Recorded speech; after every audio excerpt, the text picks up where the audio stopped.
Ladies and gentlemen, welcome to Casting the Spotlight episode number 216.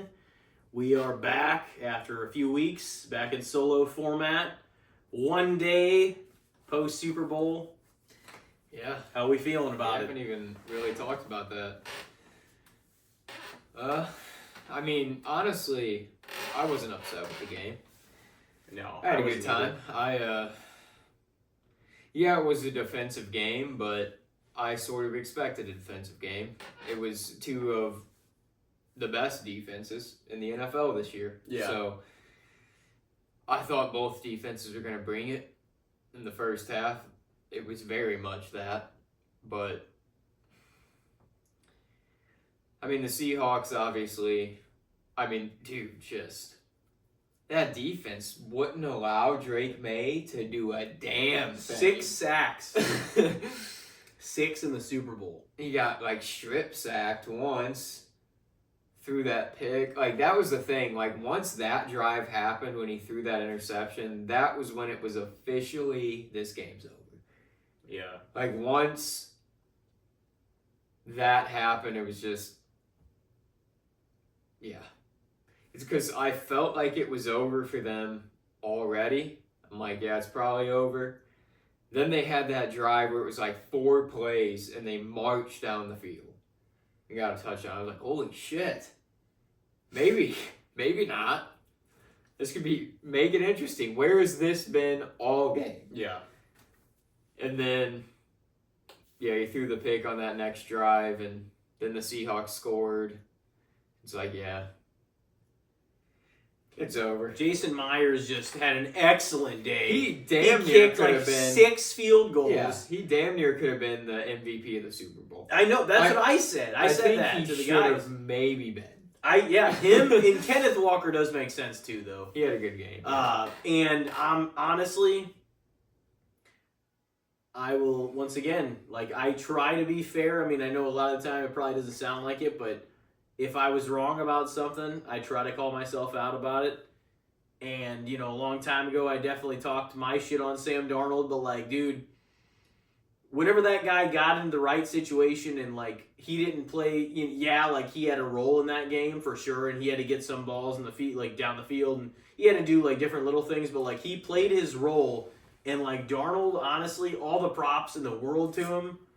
I was wrong about him. I think a lot of people probably feel that way now. And obviously it wasn't just him that won the Super Bowl, but nonetheless, I fucking definitely have respect for the way he carries himself on and off the field. He's humble, but he's also determined and believes in himself. And that, not even to sound cliche, but a big point, I feel like even with this podcast, the energy going into this, I don't know if it's it's finally getting warmer here or what, the sun coming out. But, it gives you a little optimism. Man, he was a fucking underdog, and he got it done. And now he's a Super Bowl champion. Yeah. That list of guys that he's a Super Bowl champion ahead of now. With no picks, also. There's only been a few people throughout that had all no the picks. Playoffs. Drew Brees, Troy Aikman, and I forget who the other one was. And he's one of those guys. Yeah. They didn't throw a pick in the whole, and it's everybody was they were waiting for Sam to fuck up during these playoffs. Mm-hmm. Dude, I have to That's give it all up he for had him. to not do. Yeah. He just had to not fuck it up. He had to play his role, and dude, he was humble in his victory, and he stayed believing in himself, and the Seahawks were a heavy favorite in this game, but it doesn't mean that Sam Darnold, after years of people giving him every reason to be he always had a positive attitude, and he fucking stuck in there until he was on a good team that he actually was showcased how good he could be in the right situation, Yeah. So, I mean, whether May would have won too, that would have been really cool, but it's really cool that not only does Sam finally land in the right situation, but he wins his first Super Bowl. And a lot of the other greats that we put over in the AFC, probably some in the NFC as well, but he's won a Super Bowl before all them. Yeah. That's what I mean. So He's ahead of so many names currently. Yeah. I mean, you have to. It's almost impossible to not give it up to him in some way. Now, you know, you don't luck your way into winning a Super Bowl. You can luck your way through a game, maybe in the playoffs, something. You know, you don't. You know what I mean? He doesn't get that far without. He had a great team around him, of course, but like he also did not have anything in these playoffs that took away from his team's performance at all.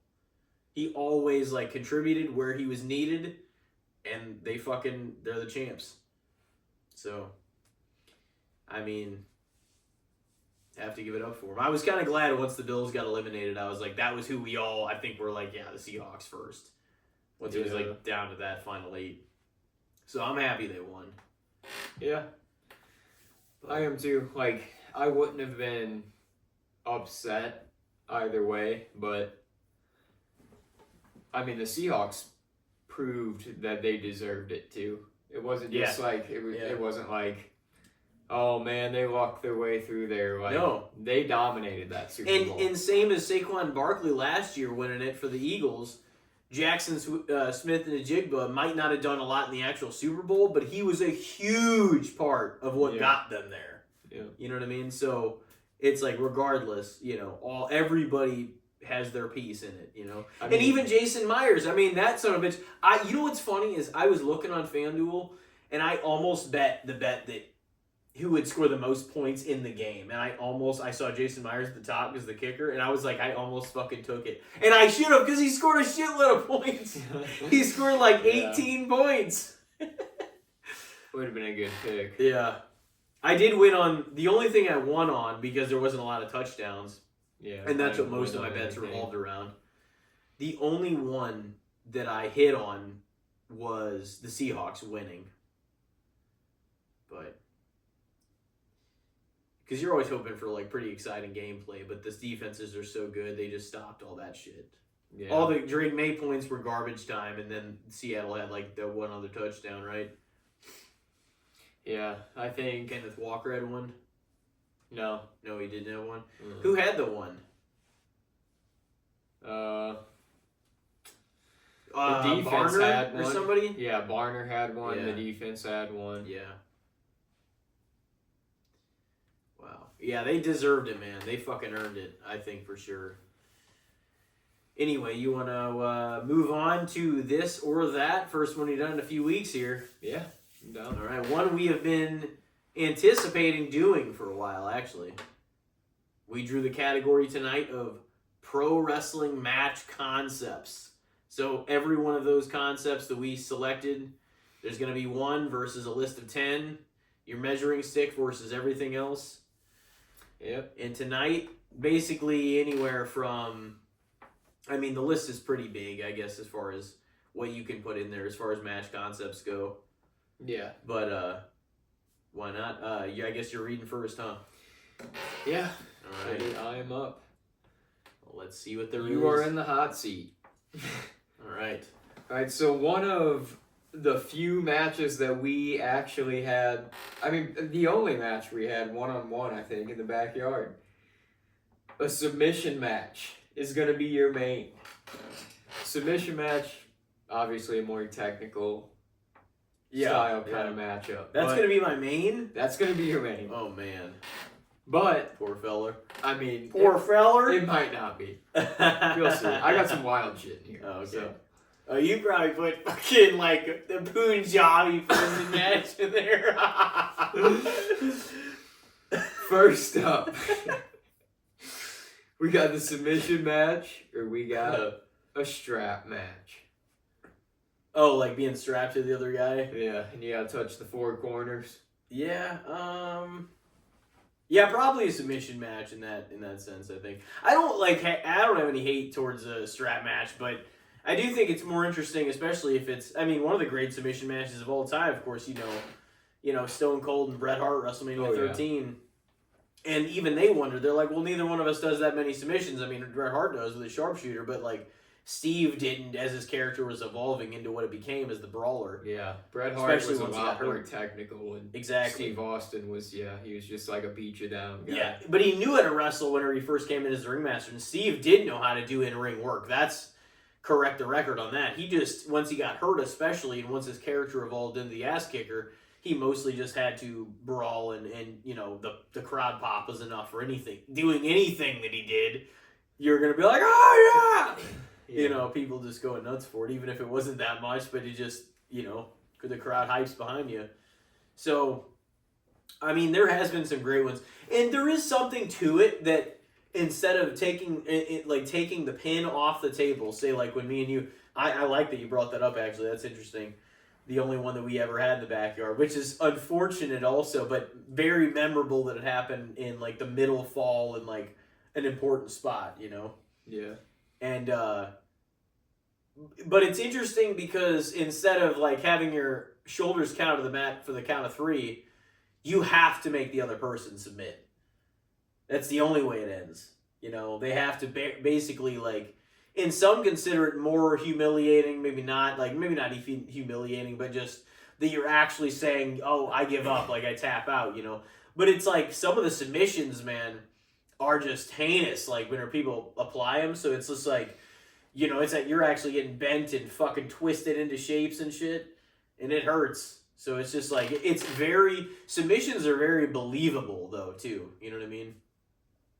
So, it's not a horrible one, but I guess we'll see what kind of shit you put in here. Well, I gotta win. But it did. I don't hate the strap matches though. It's an interesting concept too. The only like strap matches I think of off the top of my head though involve CM Punk. Like I think Stone Cold did some with Savio Vega in '96. One of them, the power went out in the show, and they were still trying to do it, and like they put spotlights on it. That was yeah. What was that? You were watching that in your houses and something shit. Dog. Beware the dog. Yeah. All right, so submission match I like the chain match more than the strap match. Yeah. Triple H and Kane had a dope chain match. Yeah, there were some cool ones. Next up, we got submission match or lumberjack match. Oh, wow. Probably a submission match on that one, too. A lumberjack doesn't really do it for me that much. Me neither. There's been Cena and Sabu, whenever all the ECW originals were. That's kind of a cool idea for that. That was a cool one. But yeah, it's very rarely. It would need to feel very almost tribal in a way, because it'd be like, oh, the only way it's effective is like you get thrown out of here. Like these guys that don't like you're gonna beat the shit out of you when you get out. You know what I mean? Yeah. Get thrown out. So like you would have to make it really like. But if it's just a bunch of guys for no reason out there, it just seems silly. It's just like, oh, we'll beat them up, throw them in. You know, it's not. It should never be used as. It should only be used as like to further a storyline. It should never be like used as the ultimate like. This is where it's all on the line. You know. Lumberjack match for that? Like, no. Yeah. It does work, though, if it is, like, the people surrounding the ring despise one of the guys. Yeah. Typically, the face is probably when it'll work the best. I mean, it could work with a heel, I guess, too, but that's just if you want the heel to get his ass whooped. Oh, yeah. Well, they each get thrown out to the others, like, people that are around there and get the hell beat out of them. Yeah. But I mean, that's why I worked with Cena and Sabu, is like, because everybody surrounding the ring was against Cena. Mm. So like that gave Sabu the upper hand, but it gave like the theoretical WWE face, he had to overcome those odds, you know? Yeah. And people wanted to root for ECW, especially during like that time. Oh yeah. They had their, I mean, it was the staple fans too from the era. Some of them. And they tuned out. And then it was just another WWE show. Once they knew it was just within 6 months, it was already just another WWE show. Oh yeah. for sure by 07. Yeah, it was. Now I'm not saying like if like. I mean, by the end of 06, it already was. Yeah. December to December. Yeah, that's what I mean. That happened in the end of 06. Yeah, and then Paul was gone after that. Gone. Big Show looked like shit. He looked like he did not want to be there, and he just looked miserable. I mean, dude, that title looks small as fuck. It looked like a toy. Same as when, any of those people fucking had it. Big Daddy V had it. Ah! I mean, those guys. I mean, Big Daddy V holds any title. That shit will look small as fuck. It was. But you're taking the submission match again. Yeah, somehow you were right about that. I don't know what the hell. I'm glad, honestly, because so far I haven't had either one of those on my list. I know. I tried to go kind of out there a little bit, just to make it kind of fun. There you go. I just kind of went with what came up, but I also just. I mean, there's definitely some other Yeah. obvious ones in there, but oh yeah, of course. Next up, we got the submission match, or we got 3 Stages of Hell. See, that is a cool concept, but that is one that really should be kept to just bitter fucking feuds. I mean, they've only done it a yeah, handful of times at this point. I would probably say 3 Stages of Hell in that. And Stone Cold was in that one to Triple H in 2001. That was a fire match. Dude. Yeah, oh yeah. Stone Cold should have won it though. That was horse shit. But it was kind of cool the way it ended though, because Triple H. Didn't Steve win the first one? The singles match? Yeah. Yeah. Yeah, I'm pretty sure. Seems like that would have been the one Triple H won though, because but he could have I do think cheated he to win did, that match. because right off the bat they're like, oh shit, because then it's like, oh, they got the upper hand. But then having to win 2 straight is difficult. So, some people debate, because I was always like, man, is it better to win the first one, lose the second, then win the third, or is it? Because like growing up, I always thought that was like a cool way to do it. Win the first, and then like also there's the ultimate underdog, like, oh fuck, I'm on down 1, I gotta win 2 straight to win this, Yeah. So it's kind of just one of the 2 routes, really. But when they happen, I do think they should happen with bitter feuds. And it only makes sense, Yeah. So I mean, obviously Drew and Cody just had one recently. Who did Randy? Was it Randy? And, wait, Cena? Drew won that, and that's how he won the title, right? Yeah. Yeah, that's cool. Because Fatu. Yeah. Yeah, of course they got to give a reason to it. But Yeah. it makes something happen. Protects Cody a little bit. I think they should puts just him have a in singles match. I'm going to say it again. I know you said triple threat. No, man, because I want that, yeah. I don't want Cody in the title match again. You think he you should just want win it. Fatu versus Drew? No, I want Drew. I want Drew against like Orton or something. I don't think that's gonna happen. No, probably not. But maybe, who says they deal in I just feel like now, circling around the title, it is definitely Cody and Fatu. So at least adding Fatu in there makes it that's something true. else. That's true. Well, and we already know the main event of night 2 is going to be Punk and Roman. Oh yeah. So that's passable by me. They have my permission, maybe. And if I had my prediction for the women's, and could be far off because who knows at this point, but I'm gonna say, because it feels like, dude, I was banking on this Bianca Jade match. I don't think it's gonna happen because where's she at? She's still out. Yeah. With like an injury or something to her hand, I think. That's crazy. She injured her finger in the triple threat match last year. I know. Why would that still be an issue? It's insane. I don't know what's going on, but I'm guessing, I guess, if that match isn't going to be that, I'm predicting probably Jade Tiffany for that belt. Yeah, and then I'm predicting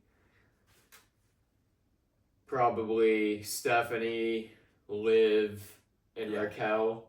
And then Liv's going to fuck over Raquel out of the belt, and she's going to win the belt, and that's going to be the final collapse of the Judgment Day. It might. That's going to be my prediction at this point. What was your current one that you gave me? You said 3 Stages of Hell, I believe. Yeah. I'll take that one. Because that is a little... That would be sick. Obviously, that's kind of like 3 matches combined as one. Yeah. But the concept is really cool. Reserved for certain people and rare times where a feud really needs it, you know? Yeah. Yeah, it is. It's good for like a real blood feud. Yeah. It's like the final nail in the coffin. You shouldn't see it. You should probably not see one except for like maybe once every 5 years.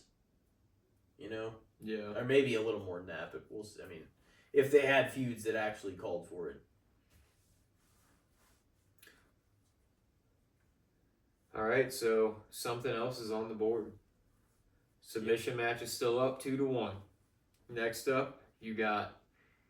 I feel like this has been a forgotten match in recent history, but there's been a few cool ones. The submission match or the parking lot brawl. Oh. Cena and Eddie. That one always comes to mind. Yeah. You can do parking lot brawls on like SmackDown, Here Comes the Pain and shit like that. Yeah. Like me and Nick That was were playing. that era. Me and Nick were playing like fucking Just Bring It, the last one like from 01 that got released, and then Shut Your Mouth the next year when it was WWE officially.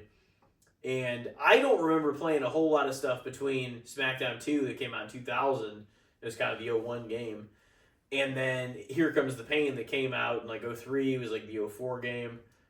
And so I was like, oh man, like I want to play those two. Like when he brought that stuff over, and I was like, those are dope. And the game has changed so much, like in those years. And then SmackDown Here Comes the Pain was really sick, but it had a parking lot brawl. Like that was kind of that era where like 03, 04, Yeah. like where they would do stuff like that. Anywhere, I think let's that's go anywhere. Cena and Eddie's was 03, I think, when they like circled their fighting area with cars, and sure was sick.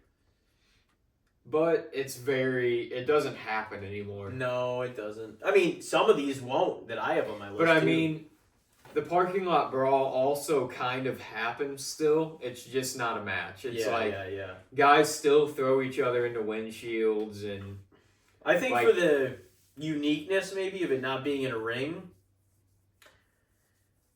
I think maybe I'll lean into parking lot brawl over the submission match. But it is like a rarity. Doesn't happen. Yeah, it doesn't happen very much. All right, so it's 2-2. Next up, we got the submission match or the whatever on a pole match. I know. I think WCW used to do that all the time.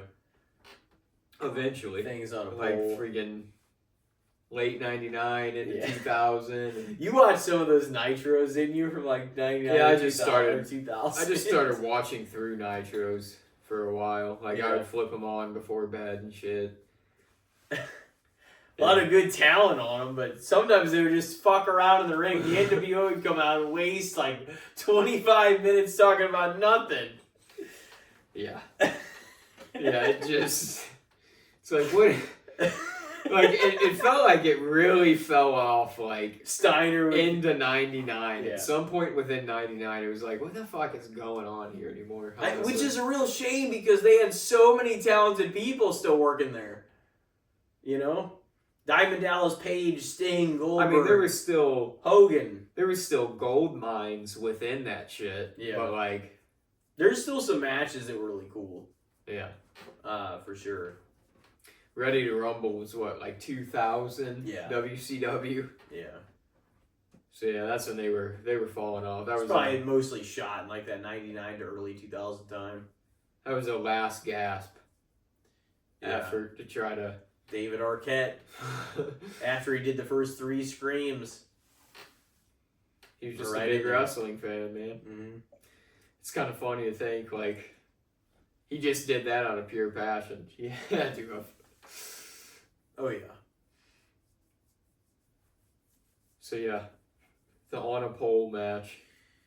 I'm going to probably say submission match for that one. Yeah. I feel like the on a pole matches are usually pretty shit. Yeah. Like, for the most The part. TNA, do you remember, did you ever watch some of the 06, 07, like all that era TNA where they would do the Ultimate X match and like, it was like a number one contendership or a title.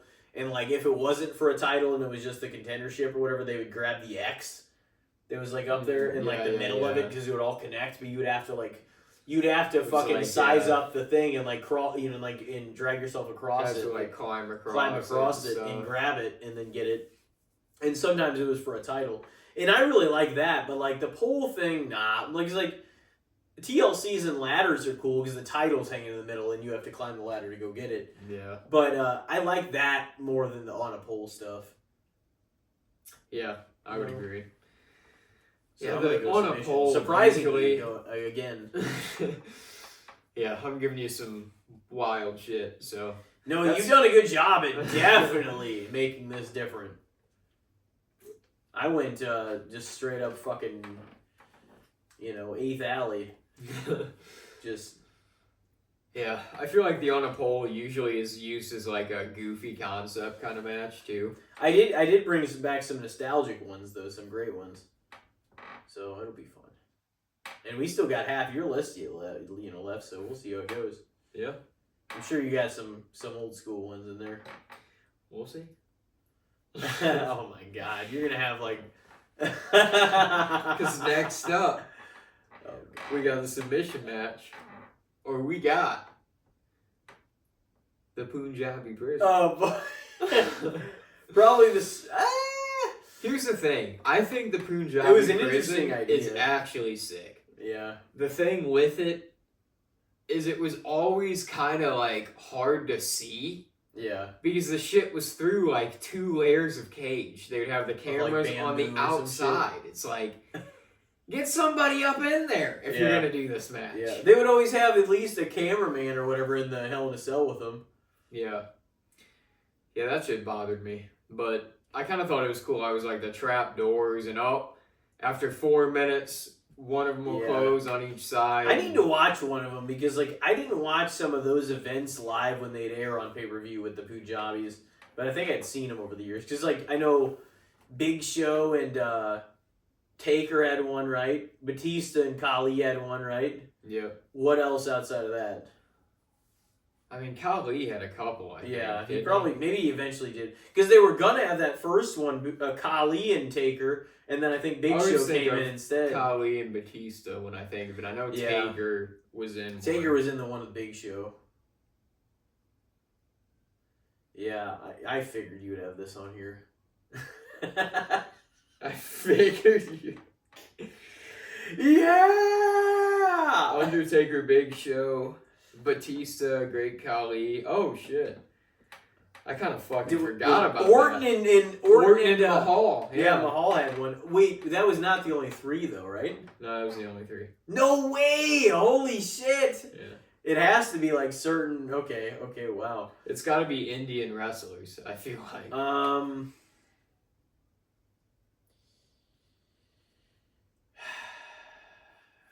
Shout out the Indian listeners, Give them throw the Punjabi Prison in here. I don't know. They're like, man, that match was shit. I'm gonna probably lay into the submission one a little bit. I think on this still. I don't hate the Punjabi Prison match, but it is definitely selective times. But same as another one I'm gonna bring up later that is very selective times, if not more than that. So. All right. Well, damn. The submission match is doing surprisingly well. Is it 4 up? It's up 4-2. Oh man. Next up, we got the submission match, or we got a ladder match. A ladder match for sure. There's been some classic ladder matches, man. Razor Ramon, Shawn Michaels, WrestleMania 10. They had another one at SummerSlam that was a banger. The Hardys versus Edge and Christian, No Mercy 99 for the bag. That was the first tag team ladder match. That classic one with The Rock and Triple H at SummerSlam 98, where he was wearing like the purple tights. Yeah. Triple H won that. I mean, there was some great ones, man. And then obviously whenever it evolved to TLC matches, of course, too. And they are 2 separate matches, kind of. because TLC or like the tables and ladders are actually Well, like the WrestleMania 2000 with the Hardys, Edge, and Christian turned and into Uglies was a technically triangle ladder still match. just a ladder match. Yeah, and then they involved the other thing, which is why SummerSlam 2000, another Edge and Christian victory, they made it a TLC match. So those teams like invented that through doing that with the triangle ladder match for WrestleMania 2000. Man, we know our shit. It got over so We know our fucking shit. well. Yeah. When shit happened. People always are amazed whenever I say that. Like we were talking about like off air just about being heard and like listened to it that way. Like people are just like me and Andy have had conversations who he's been on, shout out to him. He's been on here 5 times in a solo form. But he's like, I just can't believe you remember that many events of that many matches and like who wrestled when and what the cards were and like, what the year was. And I was like, I just have it dialed in. That's like why history, like a lot of, because I remember times and places and events, a lot of it's just up here. Yeah. It's like intriguing to you. Yeah. So I just have it embedded in there and like, so I'm able to like tell the story of like, how things happen and when they happen, the markers for why they happen. We talk about like The Walking Dead and like losing viewership and like what happened and like to piss the viewers off. And I always tell you like there's a few things that did, and then this happened then, and then this happened later. It's not that I always get every date like on the money, whatever. It's just like I sort of remember like the way things happened to like lead to where they are now. But yeah, that shit's always been interesting to me. So. The ladder fucking match. Like an amateur historian, you know what I mean? I mean, that's probably what makes history interesting too. For you. I mean, for me too though. Is I mean, everything in history is dated. So yeah. Kind of puts a landmark and time mark on shit. Well, you kind of like see what the world was like for people within that point in time, and you see like when old trends come back into like the new culture after 10 or 20 years or however long, and like you see like all the markers. And more recent history, like shit feels like from the 70s and 80s it gets over again now, So it's kind of weird to think, what does that mean? I guess the 2000s kind of had their style, the 90s, the 90s and the 2000s. I thought it was dope. So that'll probably pop back up later on. And probably. So what was this one we were on? The ladder match. Yeah, obviously I chose the ladder match. All right. So next up, we got the submission match, or we got the death match. The death match? Yeah. Oh, like just so a death match wrestling? Or Texas death match. I guess if we want to be specific, I kind of put that in parentheses because that's a more named. I'm gonna say probably the death match actually. On that one. Because nowadays, like in AEW, it's like they use it as kind of like we were talking about the 3 stages of hell. Like they use it as like, this is the big blow off. These guys have a blood feud. Nick Gage! He faced Jericho in that one match over there. Yeah. Moxley and has had a few. I know Hangman and Swerve had that one. Texas death match. Those are wild. And then like the tacks and the glass and the crazy shit. Like they pulled out syringes. Staples. They pulled out staples, forks. They pulled out fucking all kinds of crazy shit. Fire. Light tubes. Yeah, tacks, glass. So yeah, I'm gonna say deathmatch actually. It's its own style. It's definitely like the. If you put it in a format, in a format that doesn't have it, that doesn't showcase it much, if at all, maybe like once a year or whatever, then I would take it over submission because I'm like, then it's like, oh, like if you don't do it that much and then you bring it out for like huge things. Yeah. Then I would be like, it should certainly not be overused. No. But there is just purely deathmatch wrestling too. Yeah, there is. It's like companies that are kind of like that. There should be another dark side of the ring thing here at some point. I should watch some of those again. I'm pretty caught up, but like just speaking of that. So You'll go deathmatch parentheses Texas deathmatch. Yeah, sure. Let's go with that one. All right. Next up, it is 4-4. We have the submission match, or we have the stretcher match. Damn, yeah, you made this list quite different. What are some of the big stretcher matches, like Kane and Shane McMahon, stuff like that? Yeah, they had a big one. That was like an ambulance match they had too, or is that a separate? Yeah, I guess that was the match, kind of. I mean, if you have a stretcher, like fucking, what I good think is it unless Shane you have was an certainly ambulance? in one. Yeah, Orton, well, there was a 3 stages of hell, I think. a that involved stretcher match. Batista and Shawn Michaels had one. Yeah. Oh, is For that sure. part of the Flair feud? Yeah. You know what you should have done. It's like, what, fucking laid down like a little bitch? Maybe you would have done that, Batista. Maybe you would have. But not Shawn fucking So we got Heartbreaker Michaels. Brock Lesnar and Big Show, Judgment Day 03. Edge and Kane on Raw.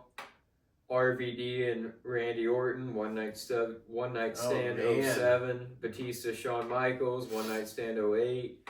Matt Hardy, Jeff Hardy, SmackDown 09. And John Cena and Kane, Raw in 2014.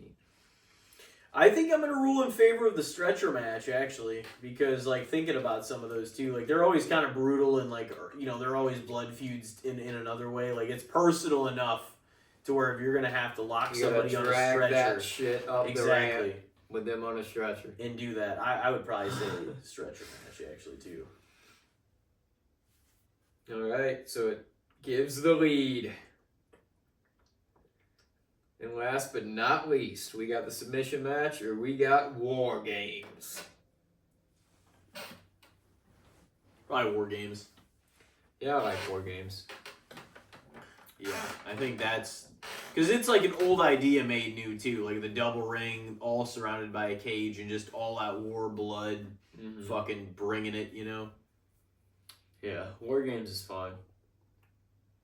And it's like, it's cool, like... I know some people are kind of bitching, like, oh, well, you gotta quit making Survivor Series War Games. Like, I don't know, man. I kind of like it. I like that War Games is only pulled out, like, once a year at an annual event that is kind of a thing, because it makes sense as that, like Elimination Chamber does. Like, War Games, like, I don't know. People are like, well, just the story's gotta make sense. And I kind of get that too, as well. Like, this year, that can be a complaint. Like, that the War Games teams didn't necessarily make a whole lot of sense, but this is the first year that's, like, ever happened, I feel like. So, yeah, I'm a fan of the War Games. Alrighty, you ready for yours now? Yep. Your main is going to be a street fight / Anywhere Falls match. Alright. So obviously, like, you know, anywhere they want to go. I always loved, of course, you know, the Ruthless Aggression and the Attitude Era. Like, I'm a sucker for, like, a lot of the chaos and the crazy shit. And, like, going everywhere and brawling and pinning and the hardcore 24/7 rule that, like, Crash Holly implemented. And, like, I love that shit. So, like, those matches are always cool to me. Like, Anywhere Falls, you know, they still happen. Shawn Michaels and Triple H had that famous street fight.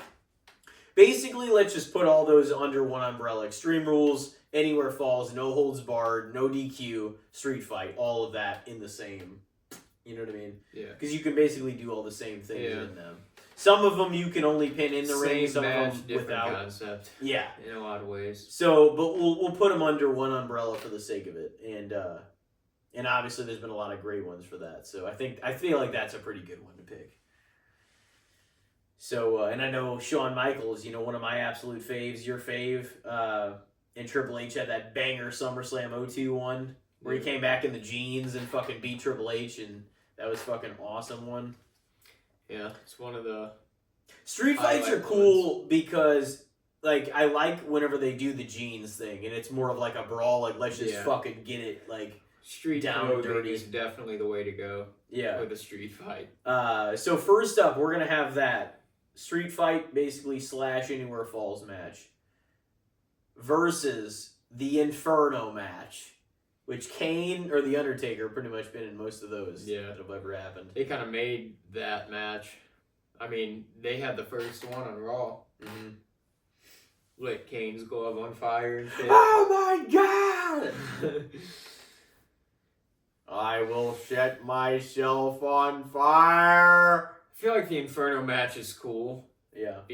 But it does have to involve that kind of like dark character for it to really make sense. Like a Wyatt or an Undertaker or a Kane makes sense. Like Aleister Black, he could pull it off if they like gave him that position, but they have to be that kind of character. Yeah. You know? I agree. But I would still lean in favor of the street fight. Okay. There's just been like a lot more classic. There's so many more competitors that can like partake in something like that too. Alrighty, well, next up we've got the street fight / Anywhere Falls versus the Elimination Chamber match. Damn. That's like War Games I was talking about a second ago. How I like that. Like I'm a big fan of the Chamber because it's like the once a year, it's an annual thing. But like it makes sense to be a match like that, you know, where it's like, oh, they only roll it out once a year for its own thing. Mm.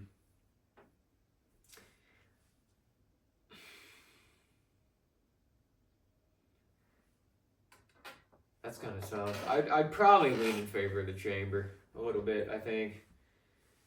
Just, okay. I don't know, that's like, and nowadays too, like the Chamber has a lot of stakes.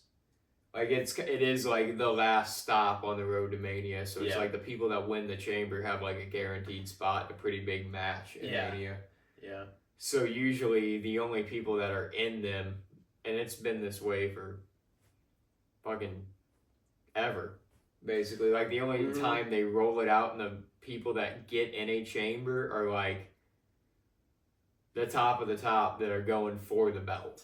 That's in the last few years, it's been used as like a step on the pedestal of like the road to Mania, like where something crazy happens. Cena turning heel last year. The year before,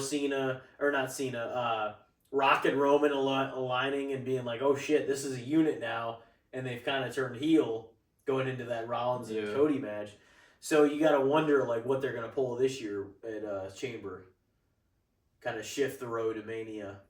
Yeah, because it's like it's placed in a very important position between where No Way Out always was, and kind of No Way Out became Elimination Chamber between Rumble and Mania. So you're gonna take Chamber? Yep.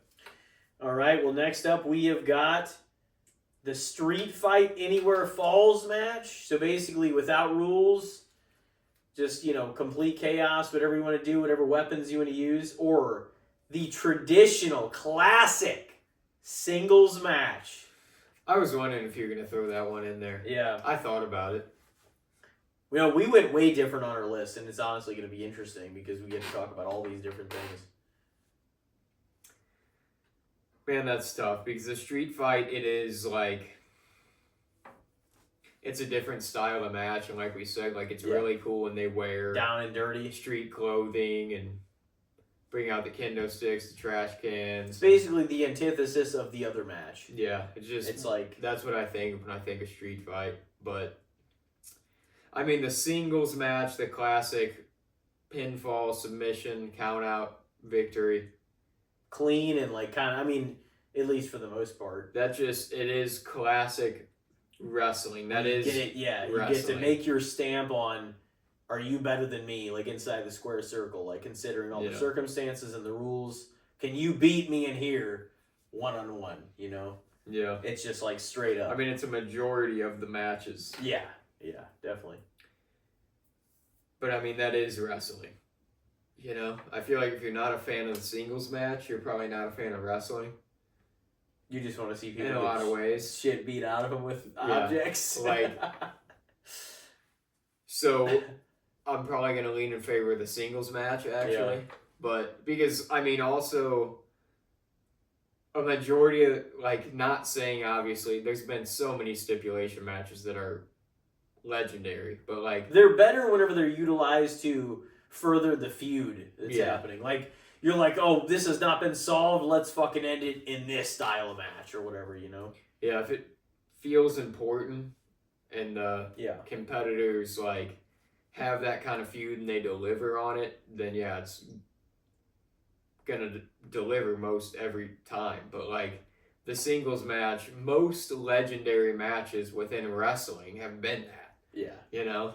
Yeah. So like because it's hard to vote against it against almost anything, which is wild to say, but it's like it is at its core what most all of wrestling still is. Well, there's something beautiful about like a lot of the matches we've ever seen that like we're just classic singles matches inside like the squared circle, and like the fucking art that they can paint in that blank canvas that's literally like has rules and guidelines and so like sort of a frame, but like they're able to do all the things they are able to do within it. You know what I mean? Yeah.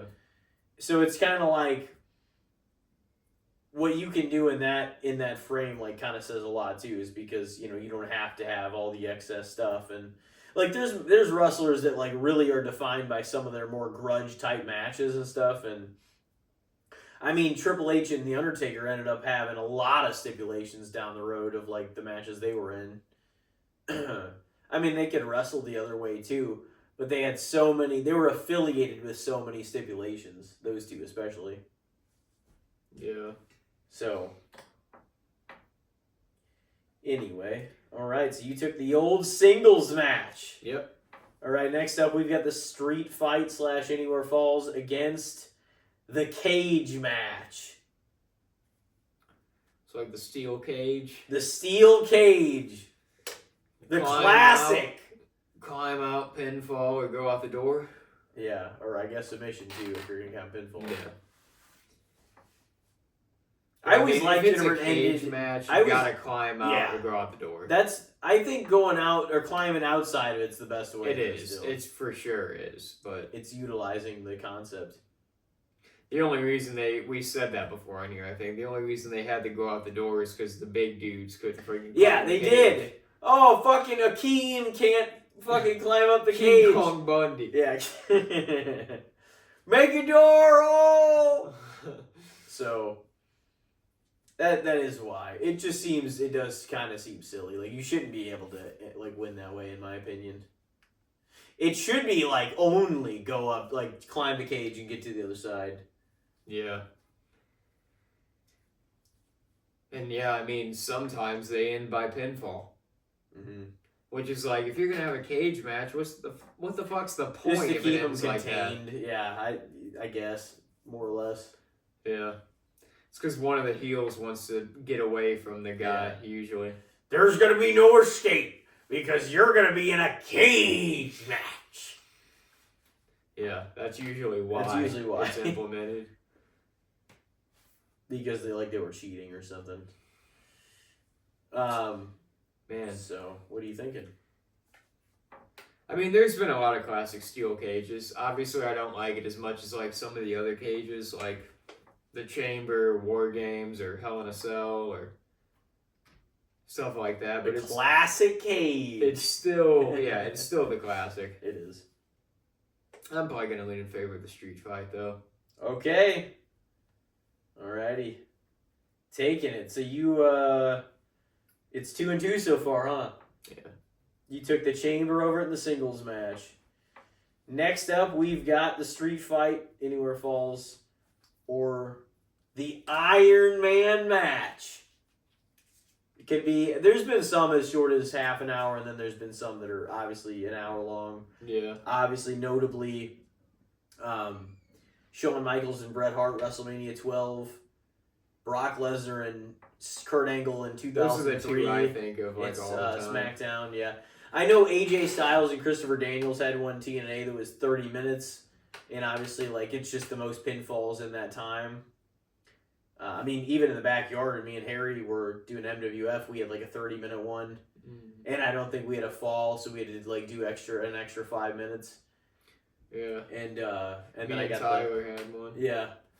Yeah, So they were fun. those are fun because like you can pin each, you can take it to the limit. Like Sean and Brett wrestled the full hour before anybody fucking had a pinfall. They had to go an extra 5, then Sean won, which is probably the most legendary one, of course. Yeah. So, but yeah, throw that on the table for you. Now That's this the is thing. fun because we chose definitely different things on our lists. Modern wrestling fans are like, they couldn't probably be entertained by the Shawn and Brett match anymore. You know what I mean? Like, I'm not like pure wrestling fans would be for sure, but like a lot of modern ones, it's like you gotta have some falls in an Iron Man match to keep people in there. Yeah. But I kind of liked how it was like, damn, they battled this long and neither of them gave up a fall. But kind of the point of an Iron Man match too is like, you get pinned, you got a chance to make it back. It's just whoever can be on top at the end of this time. Yeah. Whoever scores the most in the allotted amount of time. Honestly, I kind of like the Iron Man match. I'm probably going to lean that way. Okay. A little bit. Just thinking, like, because the Shawn and Brett and the Kurt and Brock one are both just so legendary to me that I'll probably give it to that. There's like I said, think that there's great MJF street and fights, Bryan too. Danielson had one in AEW. That seems likely. That makes sense. Next up, we've got the street fight or the buried alive match, which Taker has pretty much been in every one of those. Yeah. Which surprisingly is like They used to his specialty. It's like, no, he lost like almost all of them. He lost against Kane. He lost against. Did he lose against Mankind? He lost against Vince. He lost against Mankind. Yeah, I don't think he's won a single one of them. But he's been in a lot of them. There may have been another one or two out there somewhere. That's like, it is kind of his specialty match though, because not if he lost all of them. It's his though. Like nobody else has been. The casket match is his specialty more or less. I don't think anybody else has been in a buried alive match though, and I know the graveyard brawl or whatever it was with AJ. Boneyard brawl. Boneyard match, I guess. Yeah. I know that one wasn't technically that, but it kind of felt like a buried alive match as well. Let's look up. I think he's had to have been in every Stone Cold versus Taker. He faced him too. Stone Cold and Undertaker in 1998. Yeah, it's Undertaker Mankind were in the first one. That was, I think In Your House Buried Alive, honestly. Okay, yeah. Stone Cold and Undertaker. Undertaker and the Big Show versus Rock and Sock Connection. I don't remember that shit. Vince McMahon and the Undertaker. Yeah, that makes sense. And Kane and the Undertaker. Yeah, he's been in like fucking all of them. Yeah. Yeah, dude, buried alive. The Stone Cold one I remember a lot. Some sick shit. Taker did not have a good record in those. No. But it did feel like it's like he's got to be involved in this shit. Yeah. Because it's his. It's like it makes it's his. You could have like Kane do one by himself with somebody else too. I feel like. Yeah. Kane and Shane could have did one in their rivalry, but Shane would have had to beat him for the story to make sense. You know, because it's like Shane's not gonna come back from being buried alive. Buried alive. That's why Undertaker had to lose, because he was supernatural. Yeah. So his character could come back. Like, Steve any of these too. other motherfuckers, like, what are you gonna do with that guy then? I think I don't know if Paul Bearer helped Steve win or if there's some sort of shit. I don't know. They always fucked each other over. Yeah. Yeah, the buried alive match, I think I'm gonna take it. Okay.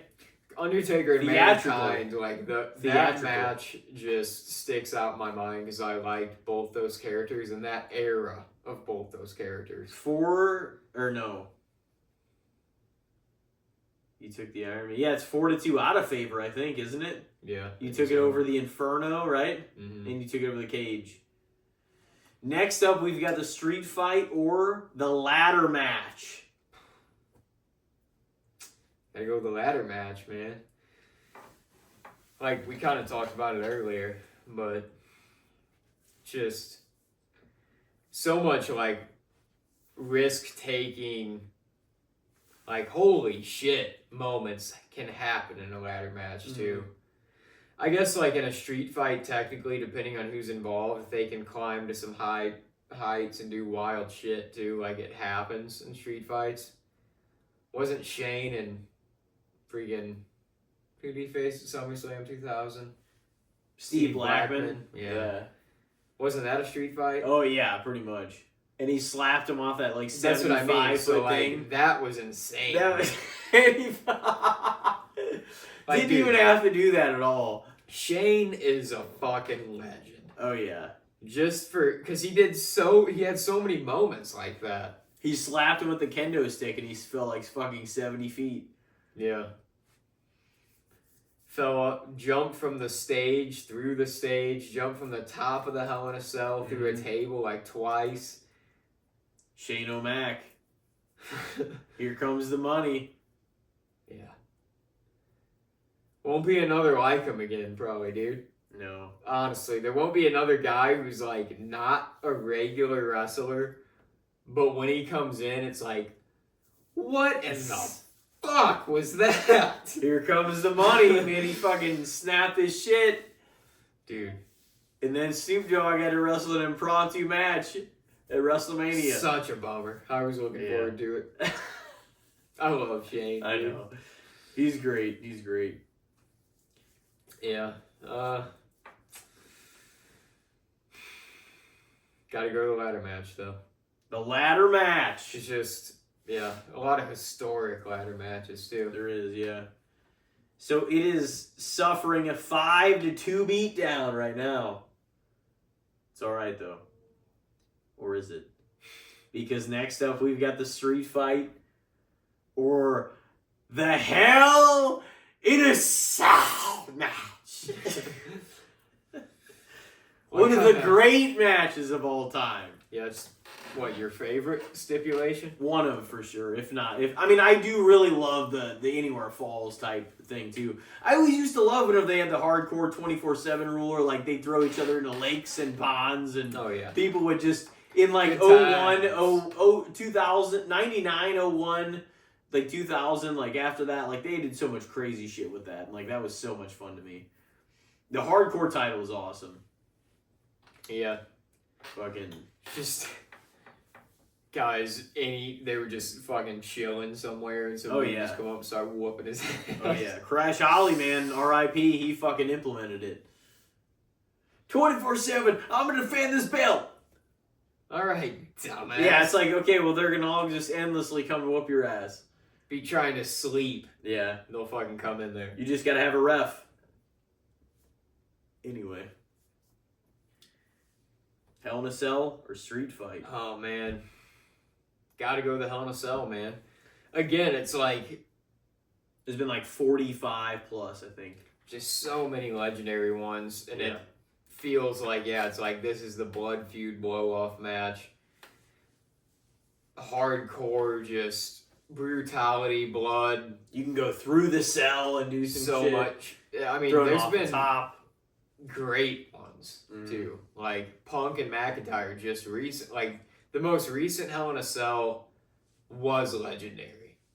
And that's why it's like, they should only wheel it out when it's going to be like that. Yeah. They were pouring blood. They were doing stuff in there that you were like, damn, we never see this. No.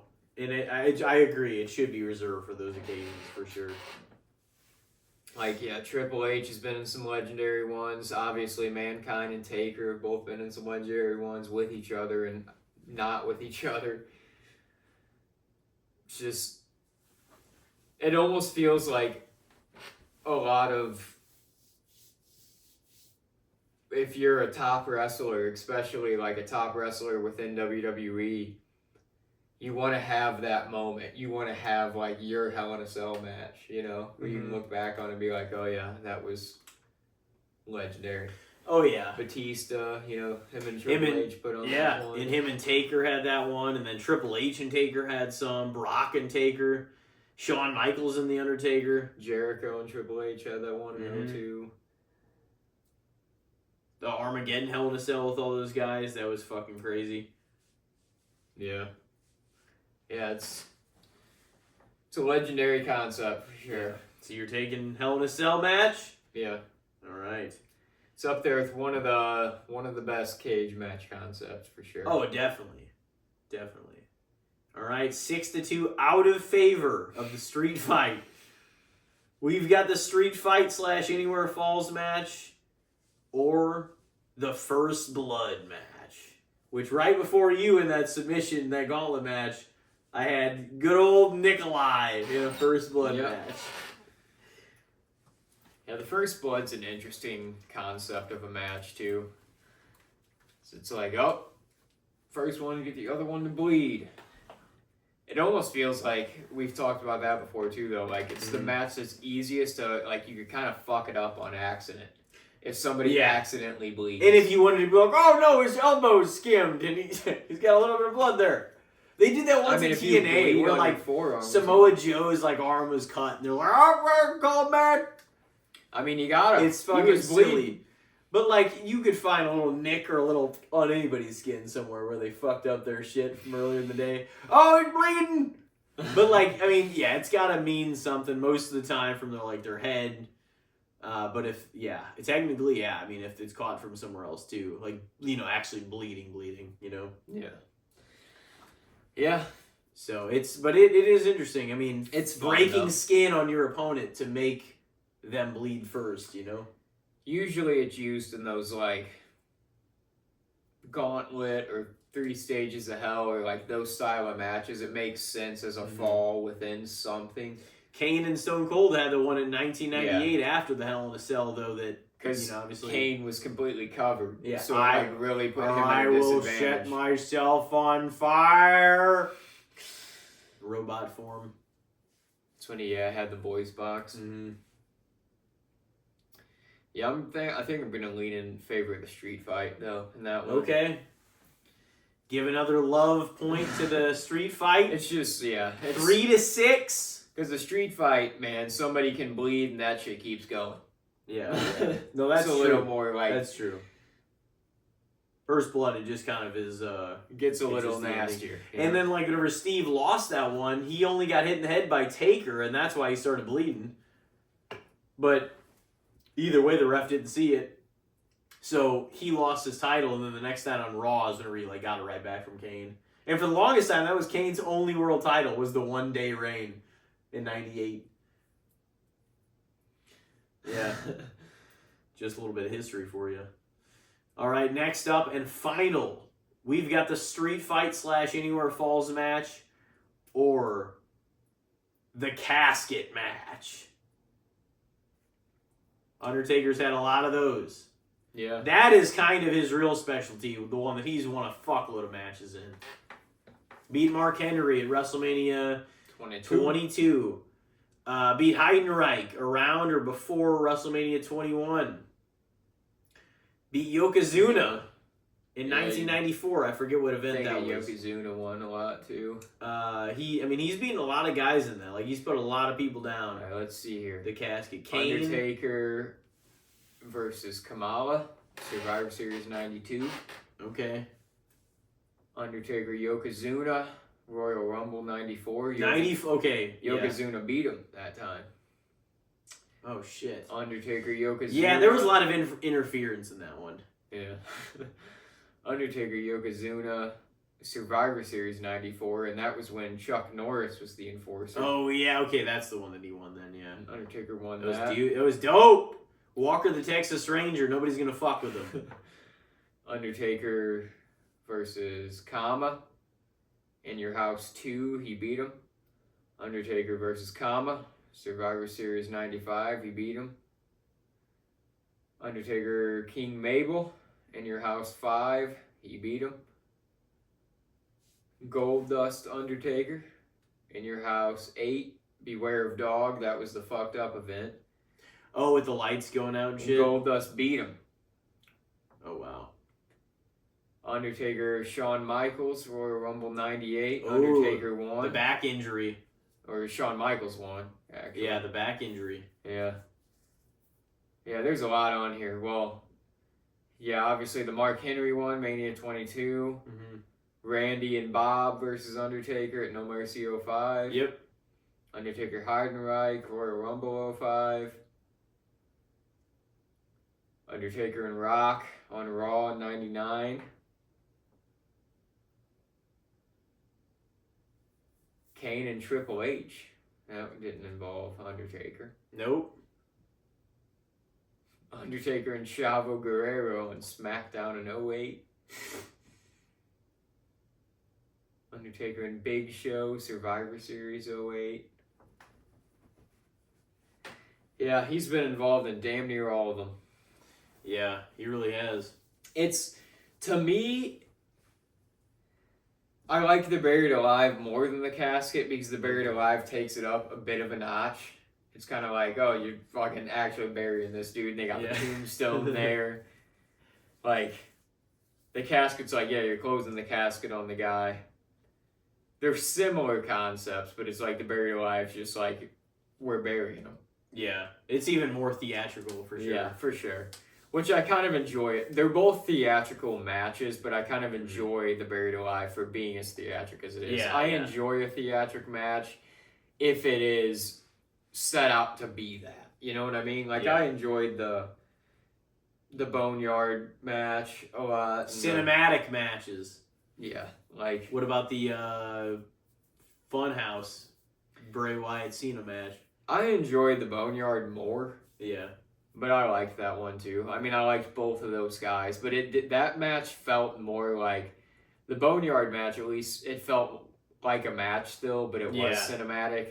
The Firefly Funhouse felt like it was telling like a really story. Supernatural too. It just it was like a Cena nightmare is what it felt like. So what are you going to give it to, the Casket or the Street Fight? I think I'm going to lean in favor of the Street Fight by a little. All right. But that one's a toss-up. So that would be 6-4 out of favor of the Street Fight, huh? Yeah. And I think yours was the same way, out of favor of the submission match, 6-4. Okay, that adds up. Those were two good ones to pick, though. Look at that. All right, well, that would conclude this week's This or That Pro Wrestling Match Concepts. I was thinking about this. Would you rather take a break and come back into the movie reviews, new movies, and then good, the bad, and the shits? Since we're already a little over an hour in. Yeah, we can do that. Alrighty. Well, ladies and gentlemen, we will be right back. Stay tuned. We will see you in a moment. Ladies and gentlemen, we are back with Casting the Spotlight episode number 216. Of course, we are back in solo format, which means next up is our movie swap review segment. This past time, we gave each other two movies. Elijah to me, 310 to Yuma, me to him. The movie Hustle with Adam Sandler as a Philadelphia 76er scout. I guess we can start with that one if you want to. Watch that first. Yeah. And that was like Adam Sandler's loving ode to basketball, basically. Yeah. Everybody knew he had that side to him, that he loved basketball. Everybody said he always just dresses in basketball shorts and like a polo shirt, and he's just down to throw down on the court at any time. He's like a 3-on-3 pickup game regularly type of guy. Even into his 50s, like he's been, the last several years. Yeah. And there was a lot of real current and former basketball players within the movie. And yeah, it was a lot of fun. It definitely felt like that too. Like it was like, this is Adam Sandler's basketball film. Yeah. Which, to a degree there was comedic elements, of course, too, but it also was like, it gave Adam a chance to like really kind of act and, show his chops in like another way too. Not that him being in all those comedies all those years wasn't acting, but it was, a lot of times they were like different romantic comedies and stuff like that too. Some of the movies, so it did kind of give him a chance, kind of like Uncut Gems, to show a little bit more of a serious kind of like, oh shit, like there's a lot on the line here, and his job, and Yeah. So that was definitely a good one. Yeah. His relationship with like Bo Cruz. That was Bo like what the Cruz. story kind of hung on. Mm-hmm. Order room service, eating one bite out of all the sandwiches and shit that he ate. Oh my god, dude. Spending so much money. Yeah. And it was only like one of the scouts. It wasn't like it was, oh, I'm the owner and I've got all this, you know what I mean? Like I'm sure he had some money, but still, it's like, I'm sure that shit was not cheap. No. And he was ordering high dollar shit. Delivery from like all these different fucking like Philly cheese places around Philly and stuff. It's like, there's no way that was cheap. No. But yeah, a little bit of a different take for you. I think that one came out in like 2022 on Netflix. Yeah. Yeah, it was. It definitely was comedic still. Like it still had the Adam Sandler, like he was kind of the down on his luck, middle aged, feeling like he didn't have love for the game anymore. You know? He was trying to find that again, and his kid gave it to him. Like there was a lot of heartfelt elements to it though as well, and it was in ways like an Adam Sandler movie is structured, where there was a lot of fun and comedy, but there was also a lot of heartfelt emotion, and it kind of like gut punched you, but then things kind of turn. It's like that's the Adam Sandler formula, but yeah, like you said, it was probably a little more on the heartfelt side than maybe some of his other movies in the past, but yeah, it was probably, I would say, especially within his Netflix era, like probably one of the better. Yeah, for sure. You could tell that was different too than like that Sandy Wexler or The Week Of or the Murder Mystery was decent. Murder Mysteries weren't bad at all. No, those weren't too bad, either one of them. And the Do Over I didn't think was too bad. But like The Week Of was fucking brutal. I know you like The Ridiculous Six. The Ridiculous Six could never even finish it. Still this day, I've never seen all of it because I couldn't. Even whenever I thought I was over it and I could watch it, I just still couldn't get past Taylor Lautner's dumb fuck, buck teeth, silly fucking hillbilly shit.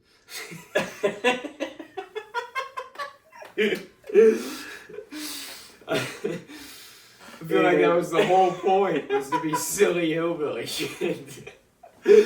I couldn't, so I couldn't finish it. Yeah.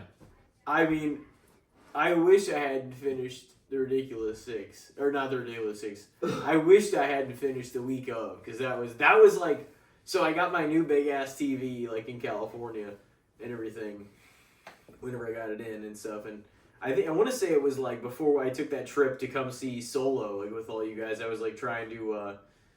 I was just like scoping out this stuff because I was like, oh yeah, I'm going to utilize this, get on the different apps on here, big ass TV. And so I was like, okay. The Week Of was like sort of a newer release or maybe within that year or less.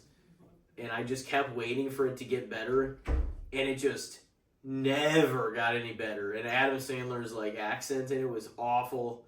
And like it had Chris Rock in it and stuff. It was just a whole like... That I couldn't even really tell you what it was about. Like they were trying to have like it was like a wedding, but like they were trying to figure out a place to put the fucking reception or whatever, I guess, and it was just so fucking silly. Like everybody was staying in one house. It was, there's no chance I'll ever watch that again. The Week Of. Yeah. Yeah, I don't think I've ever seen that one. Yeah, I mean, that's the thing with Adam Sandler. Like, he's got a lot of hits, but there's been some swings and misses. Did you see what he said? It was like a month-ish ago or less, like around the time when some of these award shows are starting again. And he's like, I promise I'll make, I'll probably end up making 50 more movies while I'm alive. And I promise at least 25 of them will be good. So I guess we'll just have to cycle. Yeah, I've heard that. He had way more bangers like way long ago. I heard him say in some interview that he's like, oh, I'm nowhere near done. I'm going to keep making stuff. Yeah. I mean... I guess he plans on doing it into 70, 75, 80. He almost does have that, like I said, that Adam Sandler formula where it's like silly fun, but it's also an emotional story, and then like things go south and they gotta like get corrected, and then Dude, he's done happy. He's done wonders for a lot of people's career making the stuff he's made. You know, Yeah. like really gave them a good living. So I mean, I have a lot of respect for Adam and like the movies that he's made. He found a way to make it work for himself. Yeah, and he started as a stand-up too. With him. Yeah. And he became the ultimate, like, you know, made so much money, like getting to, what do they call it? Like all the advertising and stuff in his movie, paid promotion kind of stuff. Like advertising Popeye's chicken and Little Nicky and Pepsi and Coke and product placement. Yeah. And he was the king of that. So like his movies drew a lot, just even acknowledging those things within.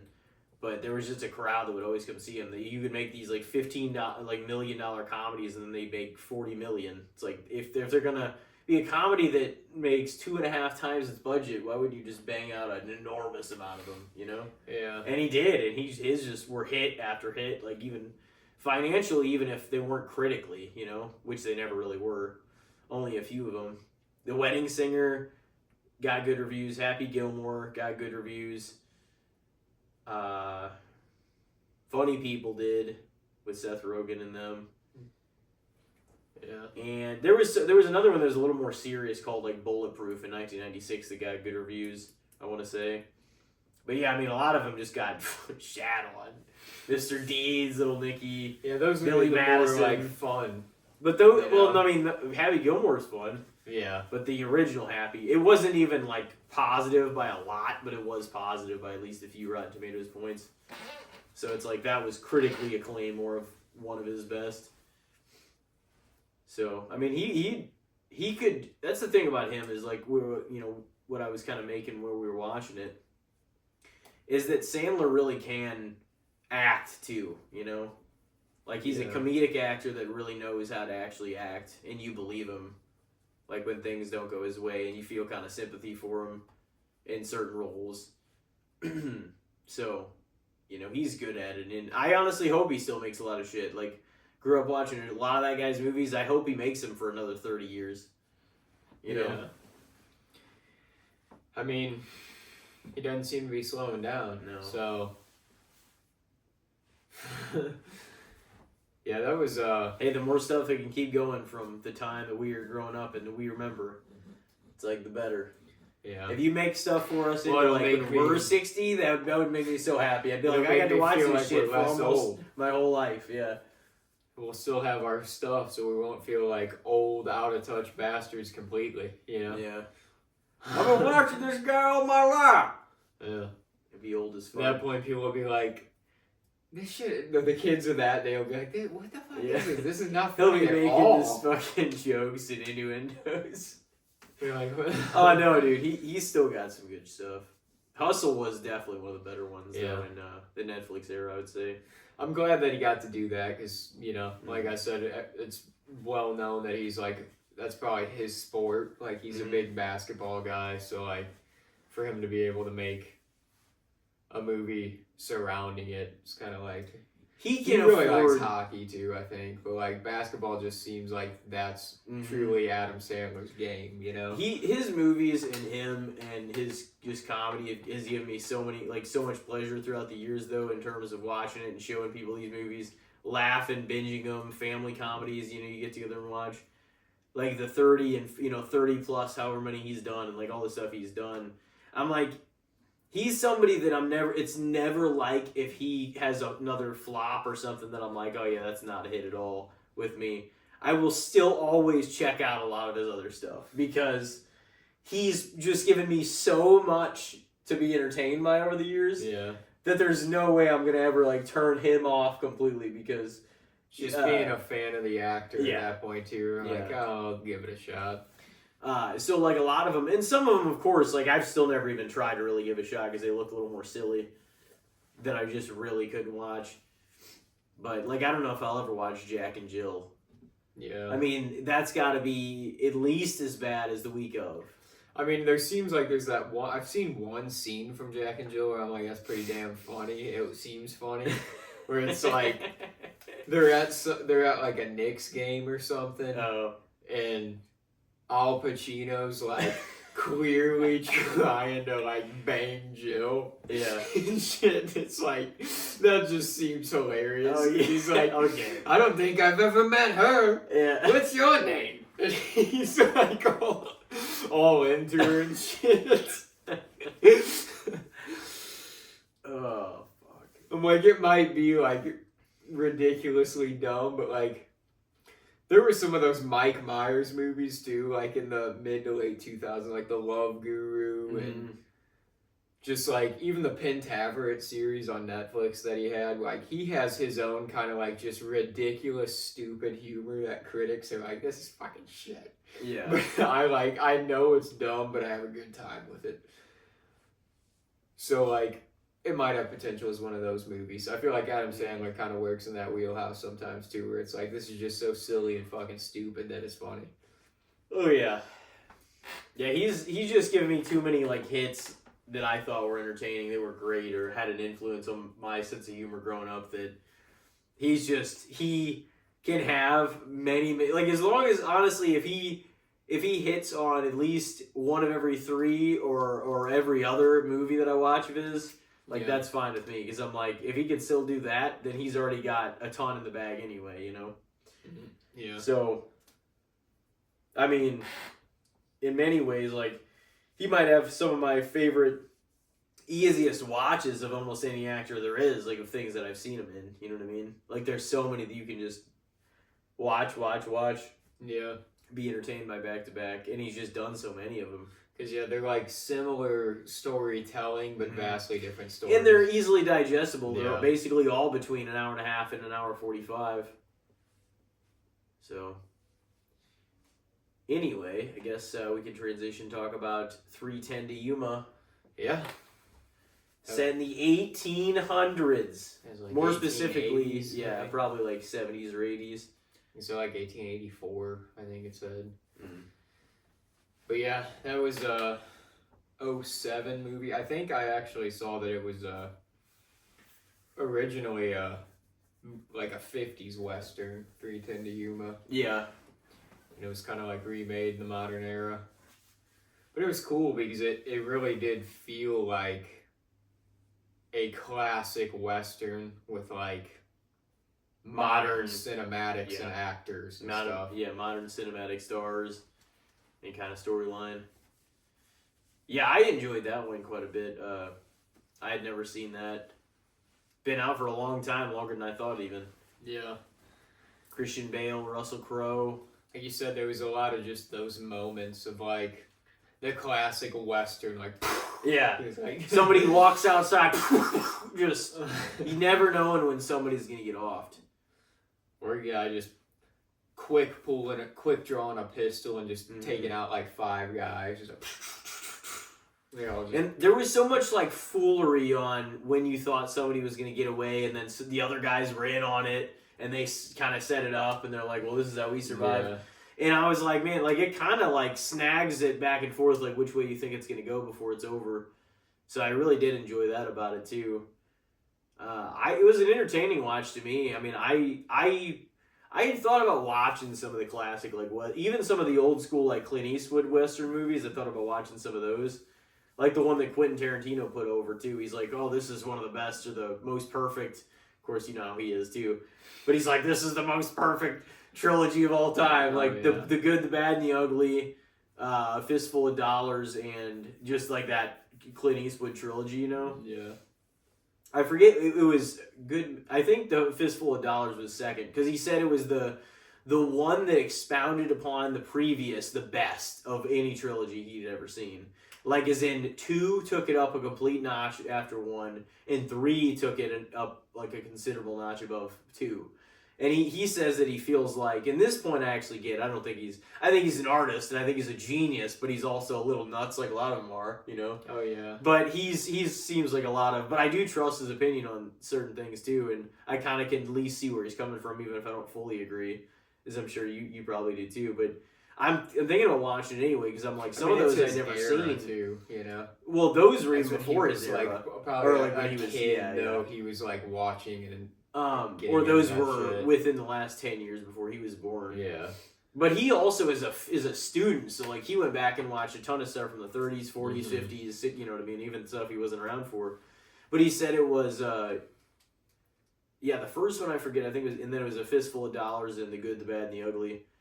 It was like a trilogy, and I was like, it kind of does seem interesting to watch. But he said it was like, he said that a lot of times trilogies set themselves up well, and I kind of agree with this, and you'll kind of know what I mean too. Not that the third one always drops the ball, but a lot of the time you've seen trilogies where the first one makes a good impression, then the second one either does take it up a notch, or a lot of times it will, and then they can't land the third one, and it just fails to be considerably better or even on the same level as the second, you know? And that's if they don't fuck the second up, because sometimes that happens. And sometimes the third can really mess things up in a trilogy. Yeah. So, I mean, I definitely think that that's happened. I don't know if that's...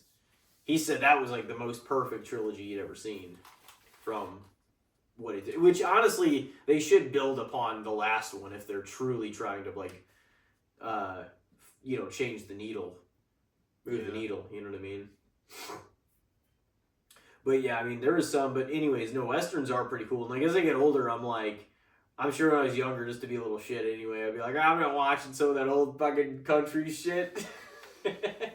But like, not that I ever hated it, because even I grew up watching like Walker the Texas Ranger and different stuff on TV and like, some of that stuff. Gunsmoke. I mean, there's a degree of like space western to some of the Star Wars universe, especially Mando. I mean, it is kind of what it is. Yeah, and the bounty hunter kind of feeling stuff, or like whenever they're on Tatooine, it kind of feels a little westernish. So there is some really cool stuff. I'm sure, like if I expanded upon that genre and watched, some of the shows that they have too, I would be really interested in it. Yeah. But yeah, I enjoyed that one. It was a good one. It's like that was one of those I pointed out in that movie too. It's like it's wild that Christian Bale just kind of like becomes every character. Like he like changes his voice and like looks kind of different. You like buy into the character. It's him because he looks believes like it. him, but it's like, oh damn, that's fucking like whoever he's playing. Russell Crowe, he was like the charismatic.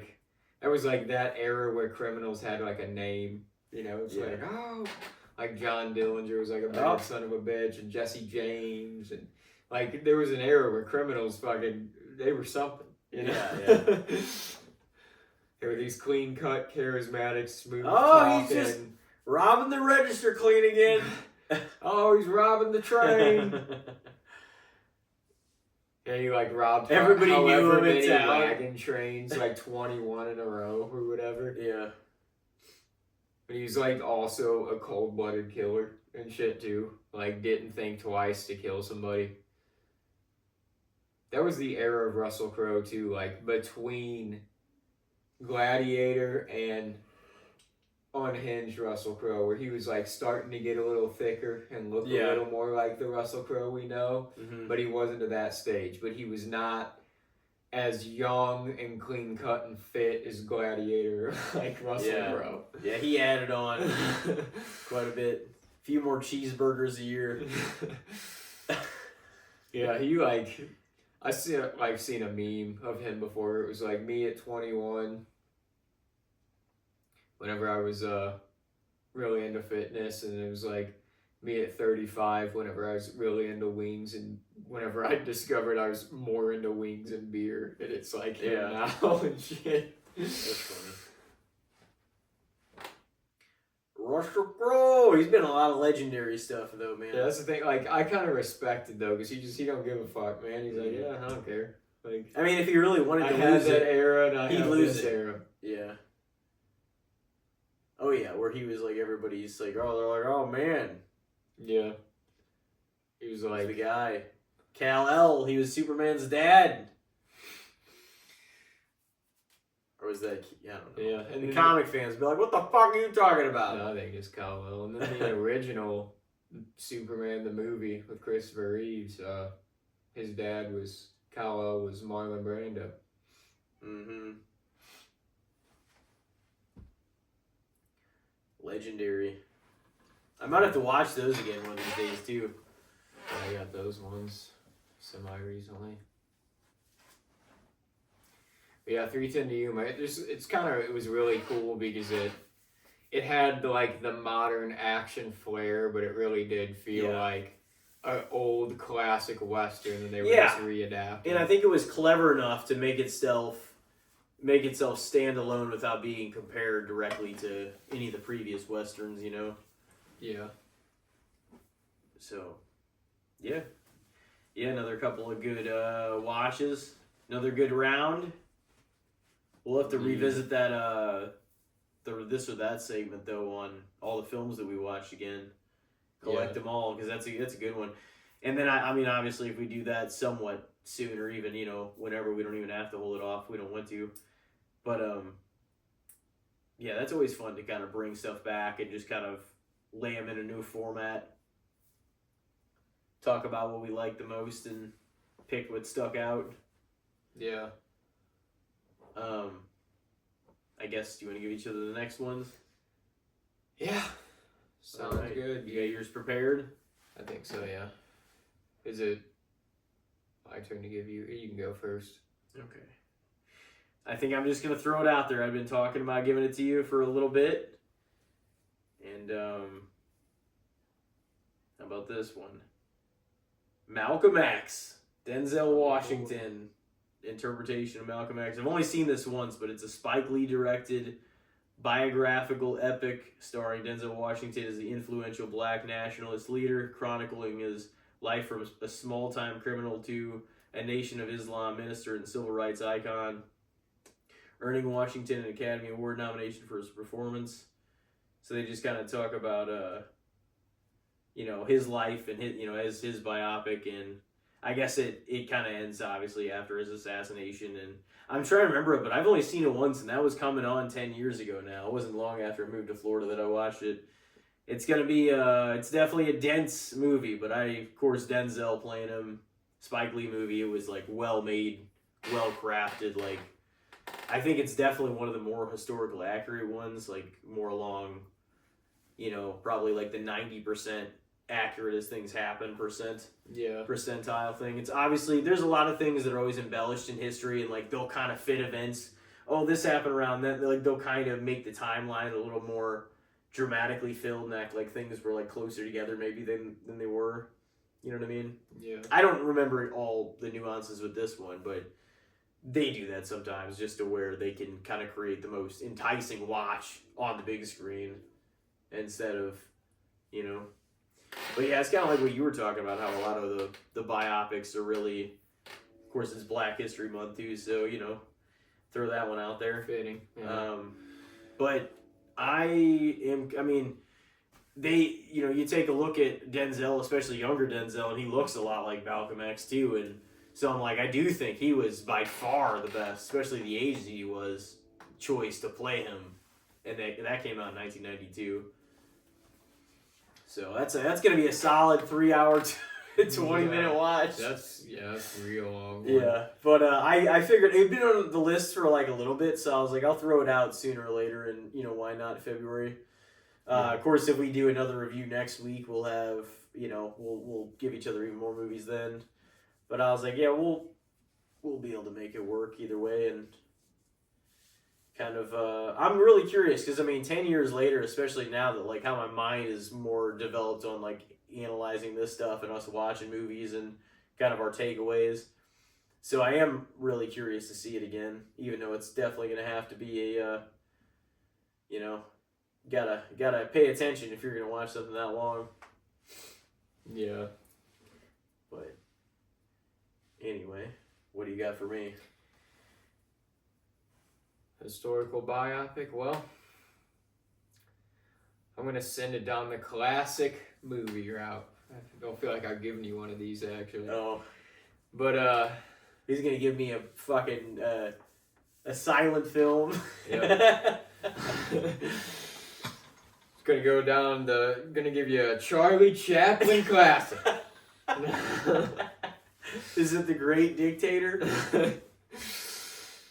You know, I quite enjoy some Alfred Hitchcock, though. Yeah. I don't know how familiar you are with much of his work, but I figured I'd give you one of his movies because I'm like, I don't know how much you've seen his. I know you've seen Psycho. Yeah, obviously, I've seen that's Psycho. probably one of his bigger movies. I don't know if you've seen The Birds. I might give you that one at one point. I really like that one a lot too. Mm-hmm. But I'm gonna give you a Rear Window. Okay. This week, and was obviously partially parodied in that 70s show, that episode that they did all the Hitchcock stuff. But it's a newspaper photographer with a fractured leg spends his recovery time by watching his neighbors through his window. He witnesses what he believes is a murder and decides to solve the crime on his own. With the assistance of his nurse and wife, not sure, it's not his wife, he attempts to catch the killer without getting killed himself. So yeah, it's just kind of one of those like, it's like a mystery suspense kind, but it's like an old classic film, so it's a lot of like one room setting with a lot of dialogue kind of movies too. Yeah.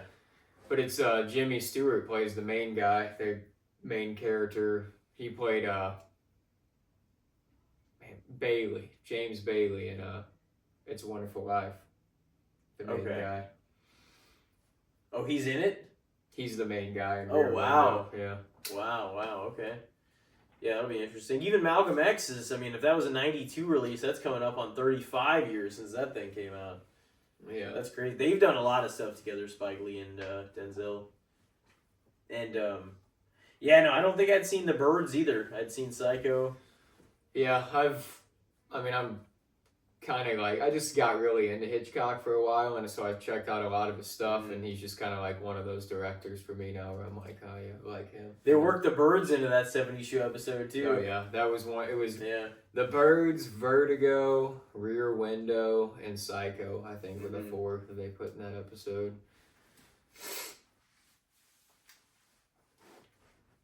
Well, here we go, Rear Window and Malcolm X. Yep. Alrighty, it'll be fun. Get into those. Review them next time. Go from there. Movie swap segment, more to come. And before we end this here tonight, we've got some good, the bad, and the shits for you. Yep. Do you want me to go first? Yeah, you can throw one out there if you want. All right. Well, I don't know if you've seen like any of the controversy surrounding like the Unreal season 2 that Michael Hayes talked about. Like apparently he had said something about, Chelsea Green's a great talent, but she's good on the mic, she's good in the ring, and that's why she's used to like put over other talent at this point, because that's just, and apparently it kind of hurt her feelings and stuff like that, and who's to know what to believe and what's to not believe, but regardless, it does kind of feel like she is one of those she is like entertaining as a character and on the mic and stuff, and she's like willing to take crazy bumps and she's fun in the ring, but it doesn't really feel like she's ever going to reach that peak of being like a world champion. So what do you think about Chelsea Green? Probably a little underrated, probably a little underappreciated.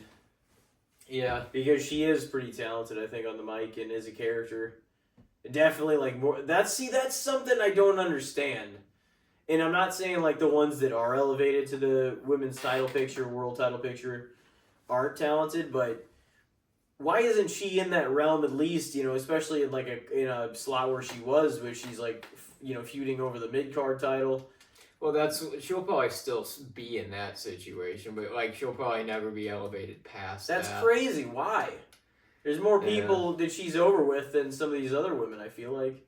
I know, that's the thing. Like she's super over. Like every time she comes out, everybody's That's why I'm going underrated. Yeah. I mean, she's been around. Like she's competed in matches in a lot of other companies, and like she's done some hardcore hardcore shit. Doing. Yeah. Yeah. So is what's her name? Johnny Gargano's. Oh yeah, Candice. Yeah, Candice has had some hardcore matches too. Yeah. Yeah, and Candace definitely doesn't feel like she'll be at that position. Yeah. Anymore. Stein, still haven't seen that. Need to. That's pretty good. Yeah, I'm gonna stick with that. Underrated, you think? I think so. I would probably agree with that too. Like, I've always been a fan of Because Chelsea. it'd be different. They're not shoving her down everybody's throat. Like, she's actually organically over because she's entertaining enough But as she a character to get over. Won the U.S. title too. She That was the biggest pop of that. Really, night. really got into that Yeah. too. Like, she became the representative of America and stuff, and she had the secret Hervis. Yeah, oh my god. That shit was the Hervis. That shit was ridiculous, which made it hilarious. It made it over. Fit for her, yeah. Too. Like, I think you gotta do. It's kind of like that would work for everybody, but it really fucking worked for her. Yeah. I like that whole thing. Wearing the suits and the sunglasses and shit. Should I throw mine out there? Yeah. Alrighty, how about this one? And I know we've talked about these before, but I don't believe we've ever talked about this one in particular. So what do you think about the WWE Hall of Fame? Whether you want to say the integrity of it, what it means. I mean, we know that to some extent they're like, oh, we got to include... And I'm not saying these people don't deserve to be included, but there's of course going to be even when Vince was there, he was starting to do this though. But there's usually okay, we're going to induct, obviously you shouldn't include it or exclude anybody for that reason, but they're going to make sure, I'm sure there's at least one woman inducted, one person of color, whatever. Vince was even doing that before he was gone. But that's not really the thing. It's just, there's been a lot of people, celebrities, fucking all kinds of so I don't really know what you think about the integrity of it. In its core, okay, it's we should have something honoring, the best of all time and this and that. And, there's been some great speeches. There's been some people that deserve to be in. Yeah. But we were talking about Hall of Fames before, but obviously wrestling, predetermined, there's greats and impactful moments and stars and everything else, just like anything for us. But obviously, it's more subjective in a way because there's not stats in the sense of there is actual sports that go into it. So it's still kind of who do we want to induct based on impact, based on all these other credentials. Yeah. But it also gets carried away because it does seem like they just hand out inductions to a lot of people.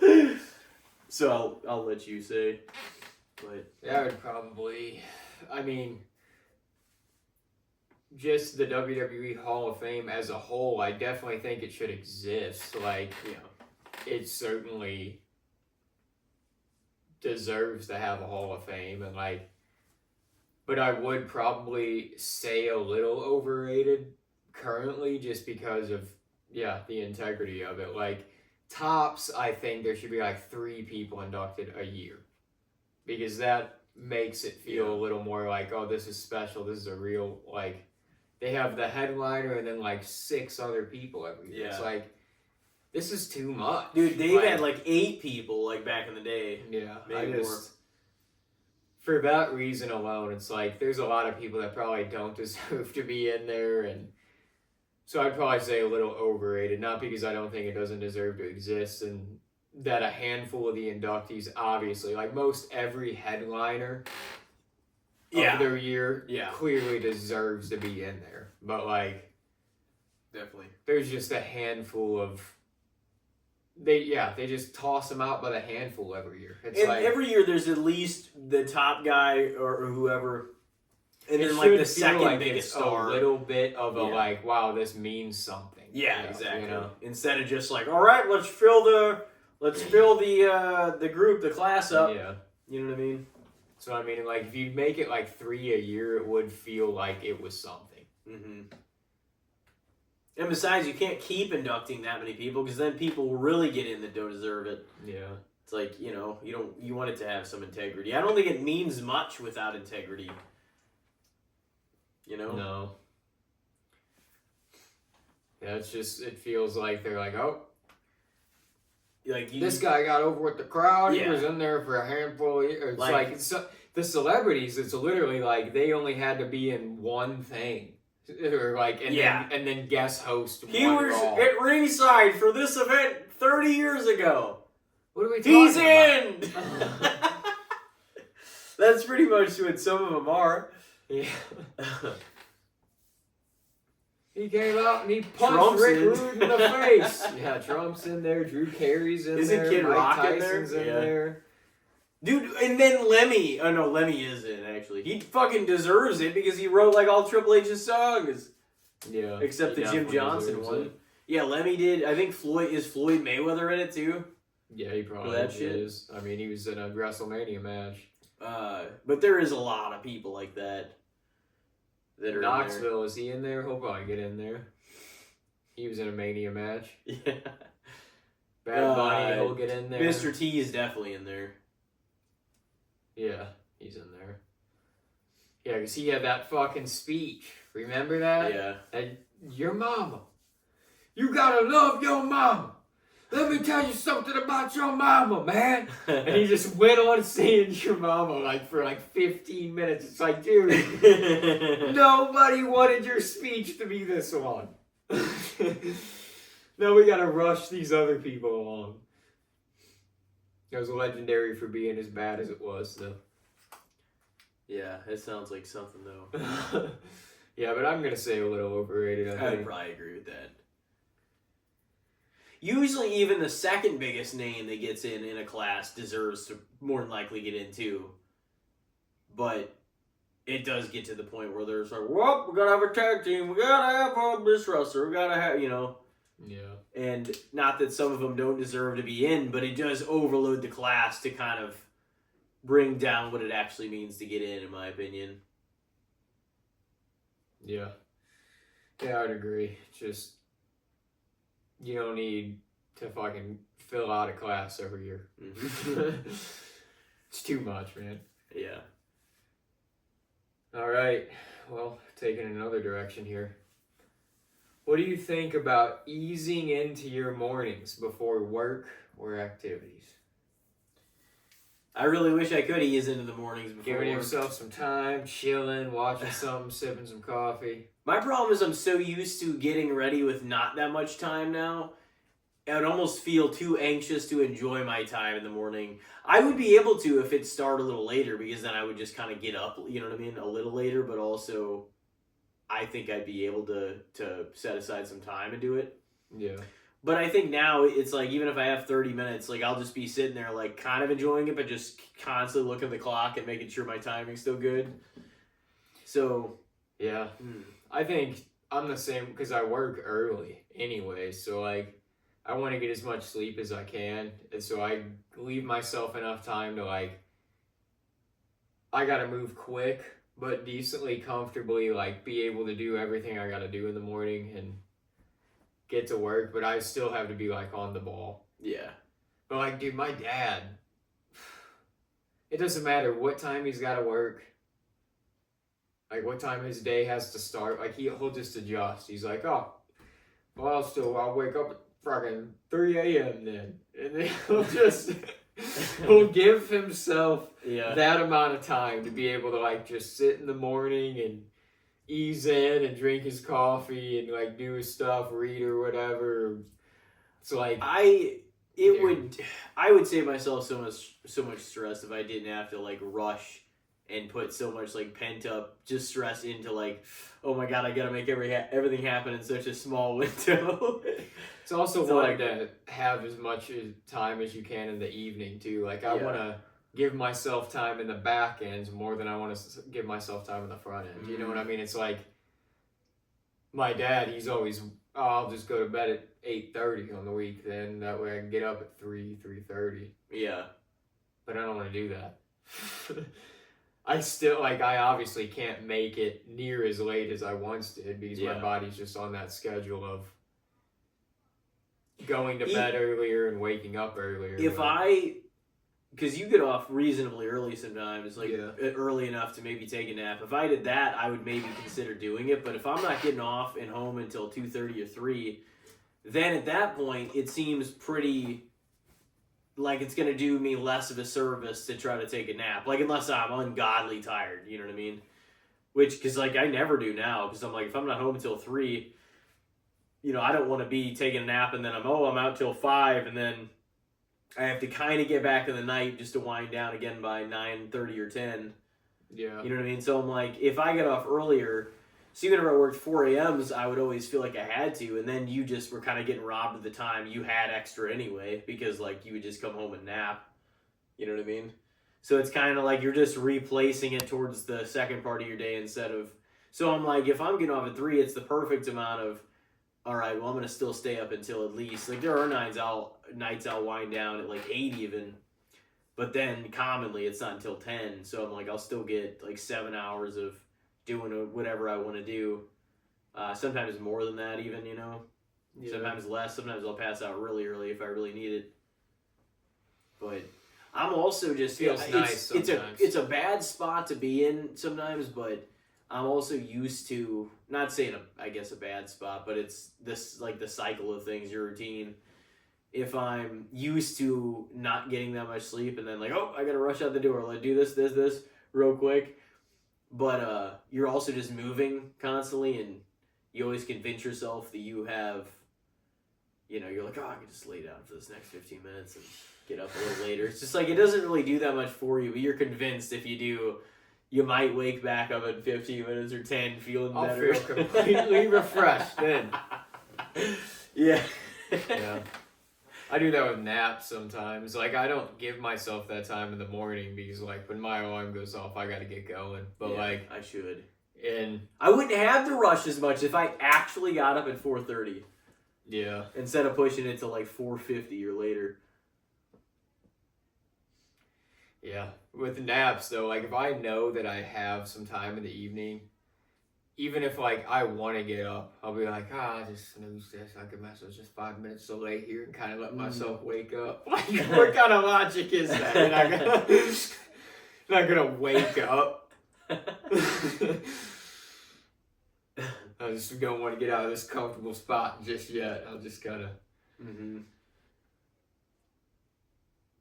So it's kind of, like, funny that humans, that we even... invented a snooze because we are that way. Oh yeah. Like, no. In a minute. It is great though whenever you like, I mean, you don't want to wake up in the middle of the night though anyway, but if you do, it's way better where it's like, oh, it's only 1:10. Great, I still got 3 or 4 hours of sleep. So you can like go to the fridge real quick. You're like, all right, I'm going to chug this Gatorade Zero. Yeah, it just sucks when you got check your alarm and it's 15 minutes from going off. Oh, you're like, yeah, that feels so wrong. Like mentally, you're like, oh my god, that does so much damage to you. Your days just feels fucked for you're like, no, because now I lay down, I have to get right back up. Like now I just gotta lay here and stare at the ceiling and dread for the next 5 minutes until I get up and give myself a little head start. And those are some of the worst too, because I will be like, no, I'm not getting robbed of this. I'm gonna lay down for the final 15. And then like it'll stretch into 25, so I'm like running 10 minutes behind because I did that. It's like, what are you doing? It depends. Sometimes I get like a lot of times though, if I see if that, it's that I close can't to fall back waking asleep. I'm just like, fuck it, dude. Like, I'll lay there with my eyes closed for a few more minutes, but I'm already pissed at that point. I'm just like, I'll just get up and fucking get going, I guess. But yeah, it's like, if it's within, 20 minutes or less, it's a real son of a bitch. But if I got, over an hour, I'm feeling pretty good. It feels so good. Hours, it's fucking glorious. It feels so good whenever you're like, oh, dude, I still got 3.5 more hours of sleep. I mean, like I said, granted, no one wants their sleep to be interrupted by that or having to pee or whatever. Yeah. But you're like, but sometimes it can, even whenever you have work the next morning, whenever you're like, all right, I'm just going to chug this real quick. Maybe take a pee also and just go back to bed. It's going to feel great. Oh, yeah, waking up and having to take a pee too is, if it is early enough, you're like, oh, thank God. But like if you wake up and it is within the half hour to whatever before you have to get up, you're like, man, this sucks. Because you have to get up at that point. But Yeah. then once you get up and walk a little bit, you're a little more awake. So it's just I would do just such a good service to myself if I just in not even 4:30, but it's like even if I hit it and got him at 4:40 or 4:45, it'd be better than some of the days when I'm like pushing it. It's like 5:02, and I'm like, why do I do this? I had it set for 4:30, and I just pushed it off commonly. Not always, because some days I will be better and get up at 4:50 or 4:45 instead, and do that. But just it should never screw me up because my body's even awake at that time. But I just am convinced it'll do wonders for me if I just stay in that a little longer right before that. Like I always still can make it. I'm like, even if it's shit, gotta speed a little bit. Yeah. But it's all gone. But yeah, what was that one? I think it was giving yourself extra time. Probably underrated, giving yourself extra time. To ease into your mornings. I would benefit from it, dude. It would be even if I woke up at 4:40, I wouldn't have to rush any of this stuff. I could still do everything, but nothing would have to be rushed. I'm not saying I would have enough time or even want to eat a whole breakfast then or anything, but I could do a few things around here. Even maybe make coffee or whatever, and just gotta chill for a few. Yeah. Without having to really. I feel like I am the way I am now, though. Given my I still gotta get up early as fuck and stuff, but I want to give myself. I cut it close sometimes with some things, time wise. No, I'm not gonna leave, and I got a few more minutes. I do that more with myself now because my dad was that way growing up with anything. If we had a trip or we were gonna be going somewhere, you'd get up with him, and then we'd just be sitting there. It's what are we doing? Dude, I could sleep. And it would just be him sitting at the table drinking coffee. Or we'd get to appointments early as fuck, dude. Yeah. So he needed to get you there, man. Yeah. Just I think we should be early. It's that's sometimes I cut it a little close and it's oh shit. But it's better than if I'm at a doctor or dentist appointment, I don't want to fucking sit there in the lobby for 35 minutes. No. I don't want that extra time to sit there and fucking think about it. I just want to go in. Likewise, it does piss me off though if I'm there on time or even 5 minutes ahead, and they're oh, here's all your pages. It's just this is gonna take me 20 minutes. Yeah. I'm gonna be fucking. I'm not even gonna get in when I should. So that's usually if it's been a minute or you go to a new office or something too. Yeah.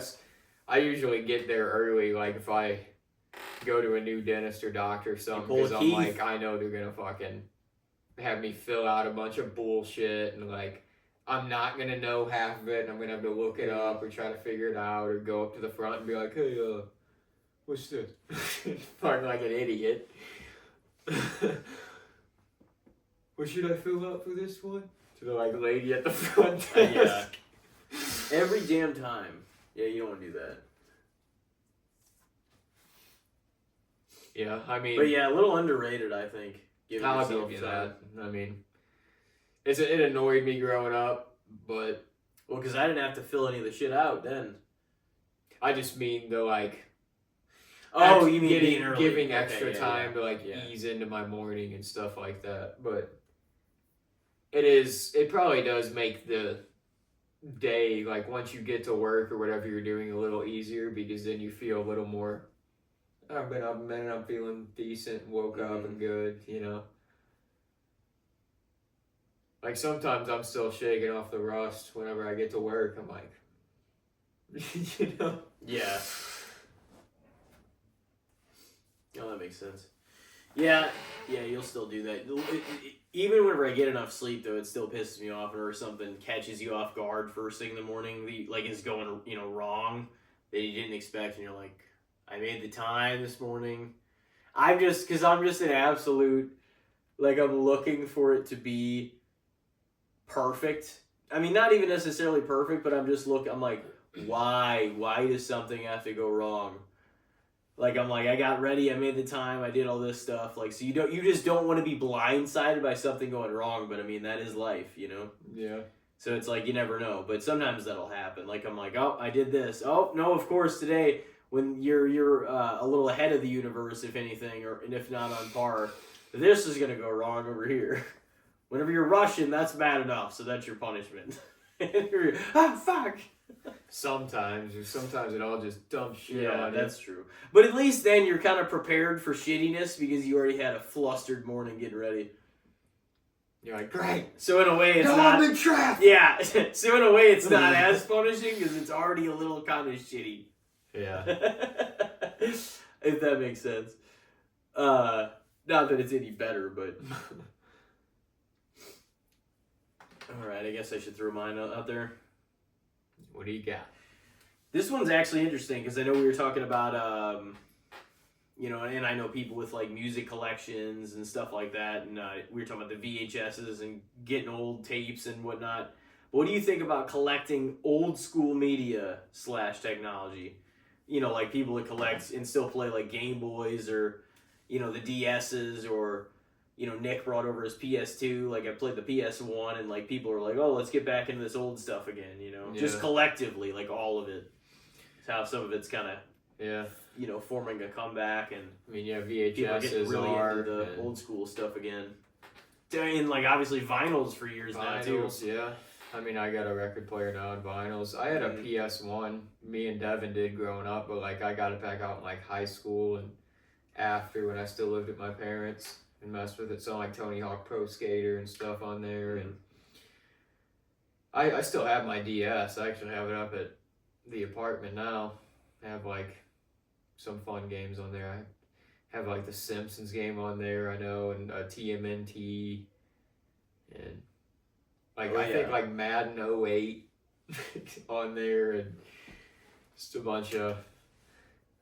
And I still like get that out and fuck around with it every now and then, just because I'm like, oh yeah. I honestly think that's probably pretty underrated because it's like relics of the past, you know. They're kind of is kind of like almost forgotten media where it's like, if you have it and pull it out, people are like, oh shit, man, I haven't seen one of those in forever. I think now too, some people are getting that old school stuff back out because they're trying to show their kids, oh, this is the technology stuff that I grew up with, and like, you know, we watch stuff this way, and it kind of gives them a little bit of a glimpse. And I know people with records, and like she was showing me some of the you know, everybody's got like their own sort of like record collection now, like, or some people like that's, you know, because those have come back around. I still have a ton of my old CDs somewhere, so I mean I still have those. I may have a Game Boy somewhere, but I have the PS2, the PS1, some old school games. That stuff was so, it's just so legendary. It's just crazy that it's passed into as old as it is now. The PS3 almost got released 20 years ago now. Come like later this year, I think. It's crazy. The first version of it, at least. You know, it's like, I remember I got like an Xbox 360, like, whenever I was turned like 10 or some shit like that. It's just wild to think about. Did you play the Lego Batman game? I had that on the DS. That's what I thought. Did you play it on the PS2 though before, didn't you? No, I think oh my god, it was so much fun on PS2. Had, like, the prequel trilogy of Star Wars. Maybe Lego. It was so much fun on the PS2, the Batman one. I bet it was fun on the DS though too. Yeah, I know I had that one. I think it was the only Lego game I had on DS. Yeah.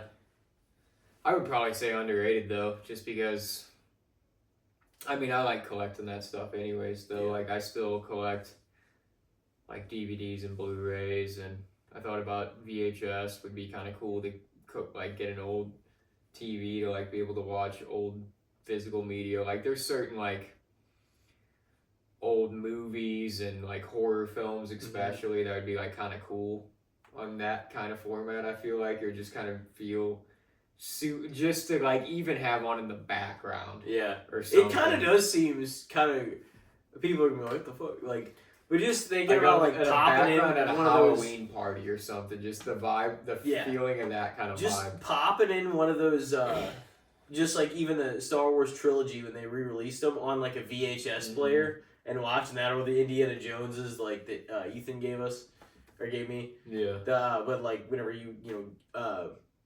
the fucking Last Crusade, Temple of Doom, Raiders of the Lost Ark. I don't know. It just seems it's just got that 80s and 90s Yeah, thing. That's what to I mean. it, Like, there's you know? certain It's movies just that just so would fit that vibe. in that box. And the thing is, it actually looks good because those box TVs, it was formatted for that, like in that time. So it actually looked pretty good for what it looked like. Yeah, I mean, it still was grainy and not good. I kind of wanted to. I want was to watch formatted. something on there. Yeah, that's what I mean. I just like the nostalgia of it. I kind of just people are tossing those block TVs and shit like that. Like you probably get one for next to nothing, and it'd be kind of cool to even get one with a VHS tape deck in it, or just to get its own player to hook up to it. Because I mean, the ones within the TV might fuck up, and then that'd be the only reason I'd want that TV. I'm like, I don't want this big ass. Well, thing you with could a probably VHS find player one for working. kind of cheap. Yeah, Maybe. But yeah, those things are heavy too. It's got to be worth it. My grandpa has that one in the basement, but I think we got rid of some of ours, and the one in my room growing up wasn't like I had that combo for a while, a DVD / tape player. You know, remember the combos? Yeah, I had one of those. Those are breakthrough, man. Oh man, I can watch both. Yeah, and I did.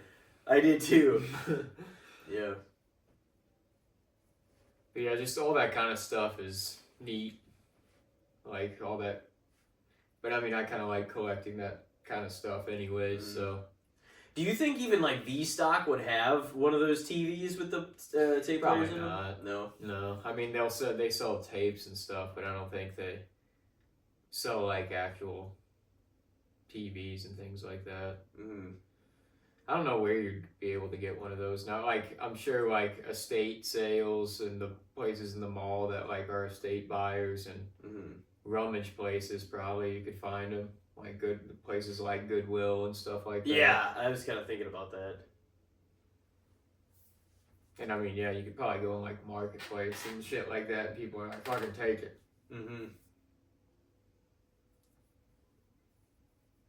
But yeah, underrated. So you'd probably say too. I would say underrated, yeah. I think it's really cool. And I mean, we grew up with a lot of that stuff changing too, and that's just one way to sort of relive it and keep it alive is by playing and using the old technology.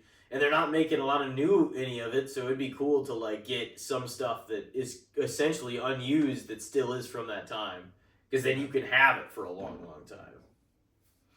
So it's something to think about too.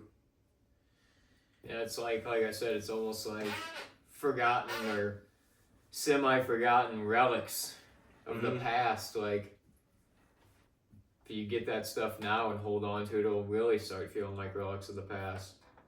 It'll be like people that had the old record player with the big fucking speaker that came out the top. The horn, basically. The telephone on the wall with the thing up to their ear. Yeah.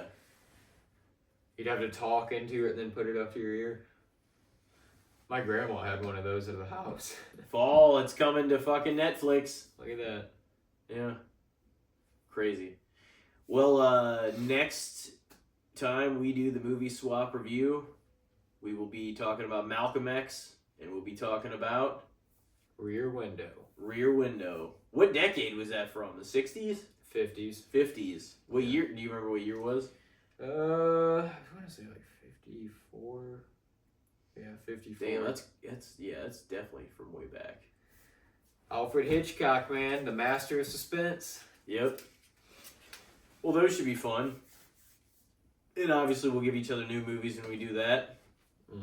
Along with another round of good, the bad, and the shits. Some more this or that's.